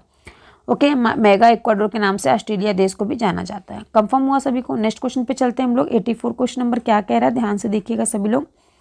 84 क्वेश्चन नंबर कह रहा है कि भारत में गिद्धों की कमी का अत्यधिक प्रमुख कारण क्या है। तो देखिए यहाँ पे आपका ऑप्शन दिया गया है जो है गिद्धों का विलुप्त होने का अत्यधिक कारण क्या है। ठीक है, तो बताइए इसमें कौन सा आंसर करेक्ट रहेगा। पहला ऑप्शन कह रहा है विषाणु संक्रमण, दूसरा ऑप्शन कह रहा है जीवाणु संक्रमण, तीसरा ऑप्शन कह रहा है जानवरों को दर्द निवारक दवा देना, डी ऑप्शन कह रहा है उपयुक्त में से एक से अधिक, ई ऑप्शन कह रहा है उपयुक्त में से कोई नहीं। तो इसमें आपका कौन सा आंसर जो है आपका करेक्ट रहेगा। ठीक है, किसको इस क्वेश्चन का आंसर पता है पहले से कमेंट बॉक्स में बताइए। तो देखिए मैं आपको बता दूं, भारत में जो गिद्ध हैं, गिद्ध की कुल 9 प्रजातियां पाई जाती थी, जिनमें से बंगाल का गिद्ध जो है उसे कहा जाता था व्हाइट रैंडम वॉल्चर। ठीक है, जो कि सर्वाधिक मात्रा में पाया जाता था, लेकिन 1992 से 2007 तक इनकी संख्या जो है 99 से 9% तक घट गई और अब यह घोर संकटाग्रस्त जाति की श्रेणी में पहुंच गए हैं। इसका जो है मूलतः कारण क्या है, पशु दवा। ठीक है, डाइक्लोफेनिक है, जो कि पशुओं के जोड़ों के दर्द को मिटाने के काम में आती थी। जब यह दवाई खाया हुआ पशु मर जाता था और उसको गिद्ध खाता था तो उसके गुर्दे बंद हो जाते थे और वह क्या होता था, मर जाता था। ठीक है, तो फ्रेंड्स देखिए जो हमारे भारत में जो गिद्ध थी इसको जो है संकटाग्रस्त जो है पशु में घोषित कर दिया गया है। ओके, कंफर्म हुआ सभी को। नेक्स्ट क्वेश्चन पे चलिए हम लोग। तो इसमें आपका जो आंसर करेक्ट हो जाएगा वो हो जाएगा आपका सी वाला आंसर। ठीक है, सी वाला आंसर कहाँ है आपका, जानवरों को दर्द निवारक दवा देने। ठीक है, जो भी जानवर मरते थे, मतलब जिनको दर्द निवारक दवा दी जाती थी, तो दवा खा के जो मरते थे जानवर, उनको गिद्ध जब खाते थे तो गिद्ध क्या होते थे, गिद्ध को खाने के बाद उनकी किडनी काम करना बंद कर देती थी और वो क्या होते थे, मर जाते थे। ओके, कंफर्म हुआ सभी को। तो इसमें आपका जो है सी वाला ऑप्शन कहाँ देखने को मिल रहा है, सी वाला ऑप्शन आपका जो है जानवरों को दर्द निवारक दवा देकर। ओके, कंफर्म हुआ। नेक्स्ट क्वेश्चन पे चलते हैं हम लोग। नेक्स्ट क्वेश्चन देखिए आप सभी का क्या कह रहा है। 85 क्वेश्चन नंबर आप सभी के सामने आ गया है। 85 क्वेश्चन नंबर में देखिए फ्रेंड्स कह रहा है कि सिगरेट के धुएं में प्रदूषक होता है। तो सिगरेट के धुएं में कौन सा प्रदूषक होता है। फर्स्ट ऑप्शन कह रहा है कार्बन मोनोक्साइड व डाई ऑक्साइड। ठीक है, ऑक्सीडेंट। और नेक्स्ट कह रहा है कार्बन मोनोऑक्साइड व निकोटीन। सी ऑप्शन कह रहा है कार्बन मोनोऑक्साइड व बेंजीन। डी ऑप्शन कह रहा है उपयुक्त में से एक से अधिक, ई कह रहा है उपयुक्त में से कोई नहीं। तो कौन से क्वेश्चन का आंसर इसमें आपका करेक्ट हो जाएगा। ठीक है, आप लोग आंसर करेक्ट करके बताइए कौन सा आंसर इसमें करेक्ट है। 85 क्वेश्चन का 85 क्वेश्चन में कौन सा आंसर आपका करेक्ट रहेगा। ठीक है, जिसको भी इस क्वेश्चन का आंसर पता है आप लोग कमेंट करके बताइए। 85 में सिगरेट के धुएं में मुख्य प्रदूषक है, कौन सा मुख्य प्रदूषक है। तो मैं आपको बता दूं कार्बन मोनोऑक्साइड व डाई ऑक्सीजन। ठीक है, तो इसमें फ्रेंड्स जो है सिगरेट के धुएं में जो मुख्य प्रदूषक होता है वो होता है कार्बन मोनोऑक्साइड व बेंजीन। ठीक है, ये क्या होते हैं, ये सिगरेट के धुएं में मुख्य प्रदूषक होते हैं। तो इसमें आपका जो है सी वाला ऑप्शन यहाँ पे आपका ये करेक्ट हो जाएगा। ओके, कंफर्म हुआ सभी को। नेक्स्ट क्वेश्चन पे चले हम लोग। नेक्स्ट क्वेश्चन देखिए आपका क्या कह रहा है, उस पर हम लोग बात करते हैं। ठीक है, नेक्स्ट क्वेश्चन आप सभी के सामने आ गया। क्वेश्चन नंबर 86 क्या कह रहा है। क्वेश्चन नंबर 86 की फ्रेंड्स देखिए हम लोग बात करेंगे। क्वेश्चन नंबर 86 जो है कह रहा है निम्न में से कहाँ आर्सेनिक द्वारा जल प्रदूषक सर्वाधिक है। पहला ऑप्शन कह रहा है हरियाणा में, दूसरा ऑप्शन कह रहा है राजस्थान में, तीसरा ऑप्शन कह रहा है मध्य प्रदेश में, चौथा ऑप्शन कह रहा है उपयुक्त में से एक से अधिक, ई कह रहा है उपयुक्त में से कोई नहीं। तो बताइए निम्न में से कहाँ पर आर्सेनिक द्वारा जल प्रदूषण सर्वाधिक होता है। तो कौन सा ऑप्शन इसमें आपका करेक्ट हो जाएगा। ठीक है, तो 86 क्वेश्चन में आपका कौन सा आंसर करेक्ट रहेगा आप लोग कमेंट करके बताइए, जिसको भी इस क्वेश्चन का आंसर पता है। आर्सेनिक द्वारा जल प्रदूषक जो है सर्वाधिक कहाँ पर होता है, किस देश में होता है, किस प्रदेश में होता है। तो देखिए मैं आपको बता दूं जो आर्सेनिक द्वारा जल प्रदूषण होता है और सबसे अधिक पश्चिम बंगाल के 7 जिलों में सर्वाधिक होता है। ठीक है, किस जिले में फ्रेंड्स, पश्चिम बंगाल के 7 जिलों में। और यहाँ पर अगर जल से में आर्सेनिक की मात्रा 0.5 mg से अधिक पाई गई है तो आर्सेनिक से ब्लैक फुट नामक रोग भी हो जाता है। ठीक है, आर्सेनिक से कौन सा रोग होता है, ब्लैक फुट नामक रोग होता है अगर जल में आर्सेनिक की जो मात्रा है वो 0.5 mg पाई जाए तो। ठीक है, तो इसमें आपका जो ऑप्शन करेक्ट हो जाएगा वो हो जाएगा ई वाला ऑप्शन, उपयुक्त में से कोई नहीं, क्योंकि यहाँ पे ना कि पश्चिम बंगाल का नाम दिया गया ना पश्चिम बंगाल के 7 जिलों का नाम दिया गया। कंफर्म हुआ। नेक्स्ट क्वेश्चन पे चलिए हम लोग। कोई डाउट हो तो पूछ लीजिए कमेंट करके। ठीक है, तो देखिए नेक्स्ट क्वेश्चन की अगर हम बात करेंगे, क्वेश्चन नंबर 87 क्या कह रहा है। क्वेश्चन नंबर 87 जो है आप सभी के सामने आ गया है। निम्न में से किस आर्थिक सर्वेक्षण में पहली बार स्थानीय विकास और जलवायु परिवर्तन का नवीन अध्याय जोड़ा गया था? तो किस वर्ष जोड़ा गया था फ्रेंड्स, कौन सा इसमें आंसर करेक्ट होगा आपका? तो पहला ऑप्शन कह रहा है 2004 से 2005, दूसरा ऑप्शन कह रहा है 2011 से 2012, तीसरा ऑप्शन कह रहा है 2012 से 2013। तो इसमें कौन सा आंसर आपका करेक्ट होगा? आप लोग ऑप्शन जो है करेक्ट करके बताइए कौन सा आंसर इसमें आपका करेक्ट होगा। और डी ऑप्शन जो है आपको सभी में सेम देखने को मिलता है, उपयुक्त में से एक से अधिक या फिर उपयुक्त में से कोई नहीं। ठीक है, तो निम्न में से कौन सा ऐसा है किस आर्थिक सर्वेक्षण में पहली बार स्थानीय विकास और जलवायु परिवर्तन का नवीन अध्याय जोड़ा गया था? तो देखिए फ्रेंड्स, मैं आपको बता दूं 2011 से 2012 के आर्थिक सर्वेक्षण में पहली बार धारणीय विकास और जलवायु परिवर्तन का नवीन अध्याय जोड़ा गया था। ठीक है, तो आप सभी का जो है इसमें आंसर करेक्ट हो जाएगा बी वाला। ठीक है, 2011 से 12। अगर आपको कोई डाउट हो तो आप कमेंट करके पूछ सकते हैं, इसको डिटेल में आपको समझा दूंगी मैं। ठीक है, अगर आप लोगों को जानना है तो ऐसे एग्जाम के लिए आपका इतना ही काफ़ी है। ओके, तो 88 क्वेश्चन पे अगर हम लोग चलते हैं, 88 क्वेश्चन नंबर क्या कह रहा है, 88 क्वेश्चन की हम लोग बात करते हैं। 88 क्वेश्चन नंबर आपका जो है आप सभी के सामने आ गया है। कह रहा है कि निम्न में से कौन सा कथन सही है? पहला ऑप्शन कह रहा है ज्योमंडलीय परिस्थिति तंत्र में ऊर्जा का प्रवाह एक दिशा होता है।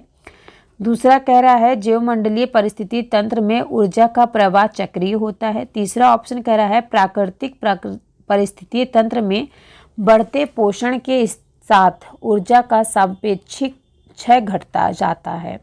डी ऑप्शन कह रहा है उपयुक्त में से एक से अधिक, ई कह रहा है उपयुक्त में से कोई नहीं। तो इसमें आपका कौन सा ऑप्शन जो है आपका करेक्ट हो जाएगा? ठीक है, जिसको पता आंसर आप लोग कमेंट करके बताइए 88 क्वेश्चन में आपका कौन सा आंसर इसमें करेक्ट होगा। तो देखिए फ्रेंड्स, मैं आपको बता दूं ज्योमंडलीय परिस्थिति तंत्र है। ठीक है, परिस्थिति तंत्र में ऊर्जा का जो प्रवाह होता है वो एक दिशा में होता है। ठीक है, किस दिशा में होता है? वो एक दिशा में होता है। इसमें आपका ऑप्शन नंबर जो ए है वो आपका करेक्ट हो जाएगा। ठीक है, अब देखिए फ्रेंड्स, यहाँ पे मैं आपको बता दूं जो बृहद स्तरीय जैव भू रसायन चक्रों के माध्यम से ज्योमंडलीय परिस्थिति तंत्र में ऊर्जा तथा पदार्थों के निवेश एवं बहिर्गमन की प्रक्रिया का जो चालन होता रहता है उसे ज्योमंडलीय परिस्थिति तंत्र एक खुला या विस्तृत तंत्र का भी उदाहरण है, क्योंकि इसमें जो ऊर्जा का सतत निवेश या आगमन तथा पदार्थ का सतत बहिर्गमन होता रहता है। ठीक है, कंफर्म हुआ सभी को? नेक्स्ट क्वेश्चन पे चलने हम लोग। नेक्स्ट क्वेश्चन क्या कह रहा है? इसमें केवल पूछा गया था कौन सा ऑप्शन जो है आपका करेक्ट है।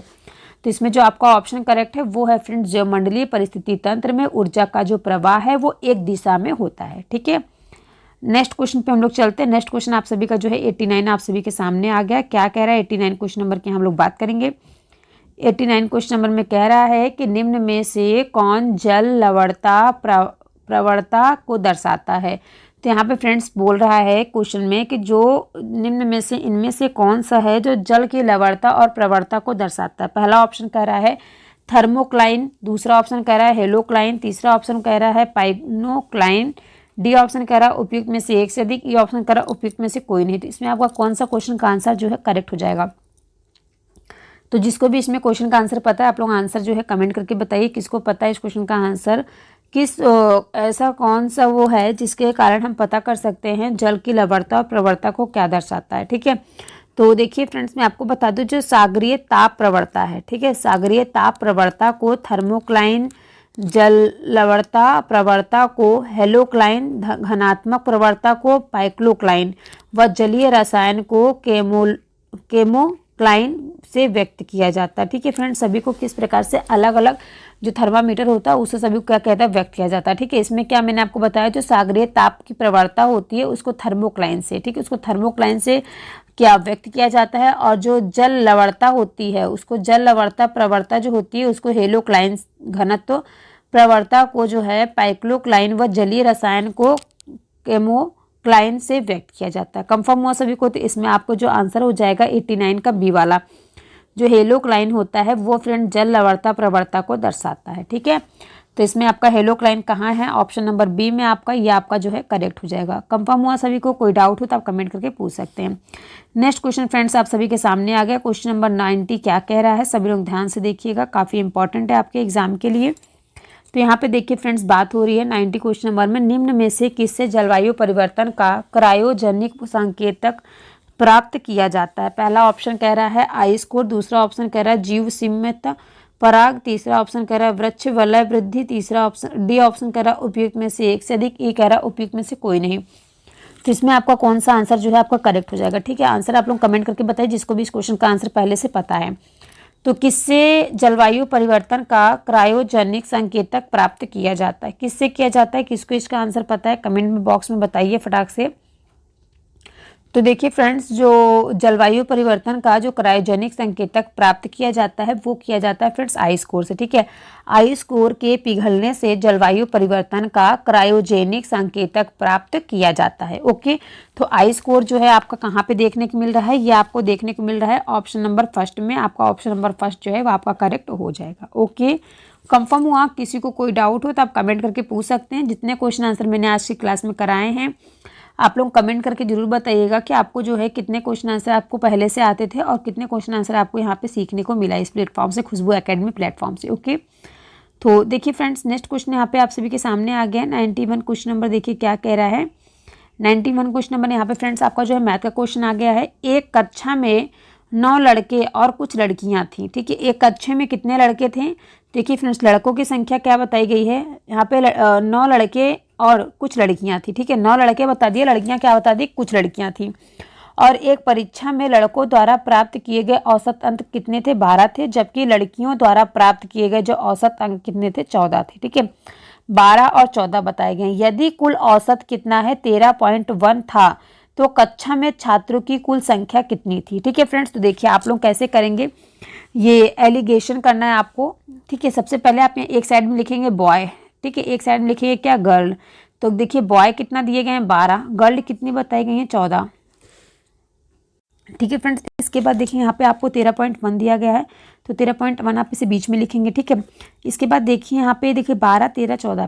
ठीक है, तो इसी प्रकार से यहाँ पे देखिए 9 दिया गया है लड़कों की संख्या। ओके, और रेशियो आपको 1.1 का निकालना है। तो देखिए आपका आ जाएगा 9 और 11। ठीक है, 9 और 11 आपका रेशियो आ गया, तो 9 11 कितना हो गया, प्लस कर लीजिए, तो आपका यहाँ पे आंसर आ जाएगा कितना, 20। ठीक है, तो आपका यहाँ पे 20 आंसर हो जाएगा। छात्रों की कुल संख्या कितनी हुई, 20 हो गई। कंफर्म हुआ सभी को, कोई डाउट तो कमेंट करके पूछिएगा। ठीक है, तो इसी प्रकार से फ्रेंड्स जो आपका यहाँ पे 92 क्वेश्चन नंबर है आप लोग लगाइएगा और इसका आंसर जो है कमेंट बॉक्स में जरूर बताइएगा।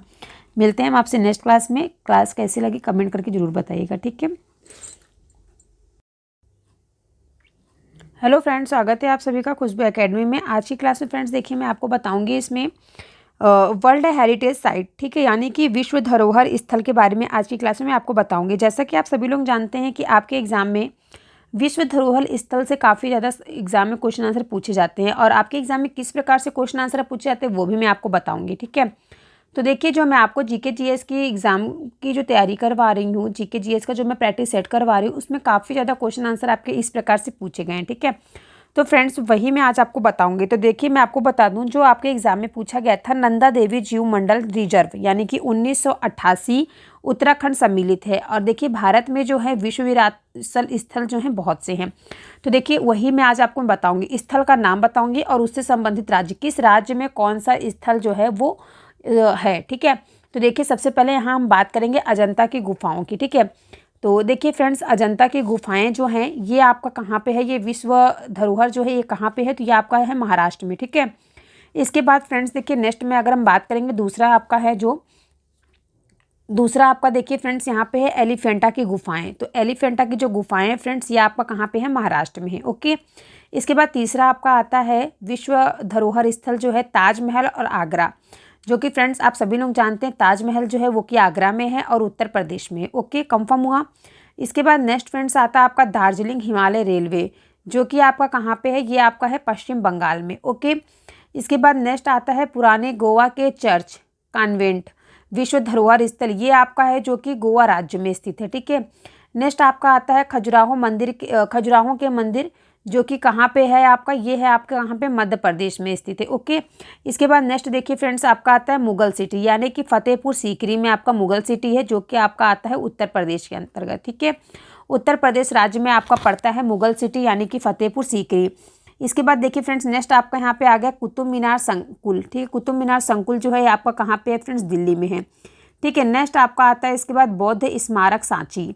ठीक है, बौद्ध स्मारक कहाँ पे फ्रेंड्स, सांची में है, जो कि आपका कहाँ पे है, एमपी यानी कि मध्य प्रदेश में स्थित है। ओके, इसके बाद देखिए फ्रेंड्स नेक्स्ट आता है आपका महाबोधि मंदिर समूह, ये कहाँ पे फ्रेंड्स, ये आपका गया, गया यानी कि फ्रेंड्स बिहार में, गया जिला में। ओके, नेक्स्ट इसके बाद आता है आपका काजीरंगा राष्ट्रीय उद्यान, जो कि कहाँ पे है, किस जिले में फ्रेंड्स, ये आपका है आसाम राज्य में है। ठीक है, काजीरंगा राष्ट्रीय उद्यान जो है ये आसाम राज्य में आपको मिलेगा। ठीक है, ये एक विश्व धरोहर स्थल है काजीरंगा राष्ट्रीय उद्यान। ओके, इसके बाद नेक्स्ट आता है फ्रेंड्स आपका केवलादेव राष्ट्रीय उद्यान, जो कि आपका कहाँ पे है, राजस्थान में है। ओके, नेक्स्ट आपका आता है एलोरा की गुफाएं, जो कि महाराष्ट्र में है।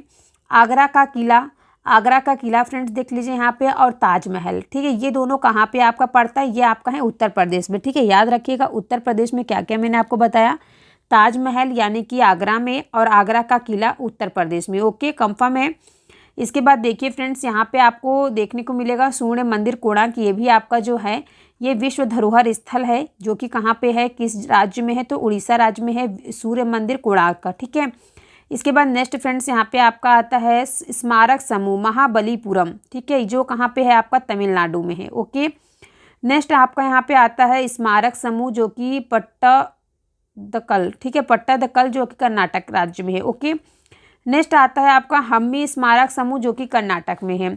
इसके बाद आता है फ्रेंड्स आपका बृहदेश्वर मंदिर ताजावुरा, जो कि तमिलनाडु में है। कंफर्म हुआ सभी को। इसके बाद नेक्स्ट फ्रेंड्स यहाँ पे दिया गया है हुमायूं का मकबरा, जो कि कहाँ पे है, दिल्ली में स्थित है। ओके, हुमायूं का मकबरा कहाँ पे है फ्रेंड्स, दिल्ली में स्थित है। ओके, इसके बाद आपका नेक्स्ट दिया गया है मानस वन्य जीव अभ्यारण्य। ठीक है, ये भी क्या है, ये विश्व धरोहर स्थल है, जो कि कहाँ पे है, मानस वन्य जीव अभ्यारण्य, तो ये असम राज्य में स्थित है। ओके फ्रेंड्स, इसके बाद नेक्स्ट हम बात करेंगे नंदा देवी राष्ट्रीय उद्यान, जो कि कहाँ पे है, आपको ये मिलेगा कहाँ पे देखने के लिए, ये जो है सिर संबंधित राज्य कहाँ पे, पश्चिम बंगाल राज्य में जो है सुंदरवन राष्ट्रीय उद्यान है। ओके, इसके बाद देखिए फ्रेंड्स यहाँ पे आता है आपका Chhatrapati Shivaji terminal railway station, जो कि आपको महाराष्ट्र में देखने को मिलेगा। ठीक है फ्रेंड्स, किस राज्य में है, महाराष्ट्र राज्य में Chhatrapati Shivaji terminal railway station है। ओके, कंफर्म हुआ। याद रखिएगा, एग्जाम आपके एग्जाम के लिए इंपॉर्टेंट है। ठीक है, काफ़ी बार ये सभी जो क्वेश्चन है वो आपके एग्जाम में पूछे गए हैं। ओके, इसके बाद नेक्स्ट देखिए फ्रेंड्स, यहाँ पे आपका दिया गया है नीलगिरी रेलवे। ठीक है, नीलगिरी रेलवे जो है ये आपका किस राज्य में है, ये तमिलनाडु में है। ओके, फूलों की घाटी जो है फ्रेंड्स ये उत्तराखंड राज्य में है। फूलों की घाटी कहाँ पे फ्रेंड्स, उत्तराखंड राज्य में है। इसके बाद नेक्स्ट आपका आता है चंपानेर, चंपानेर का किला, जो कि आपके कहाँ पे है, गुजरात में है। ठीक है फ्रेंड्स, याद रखिएगा।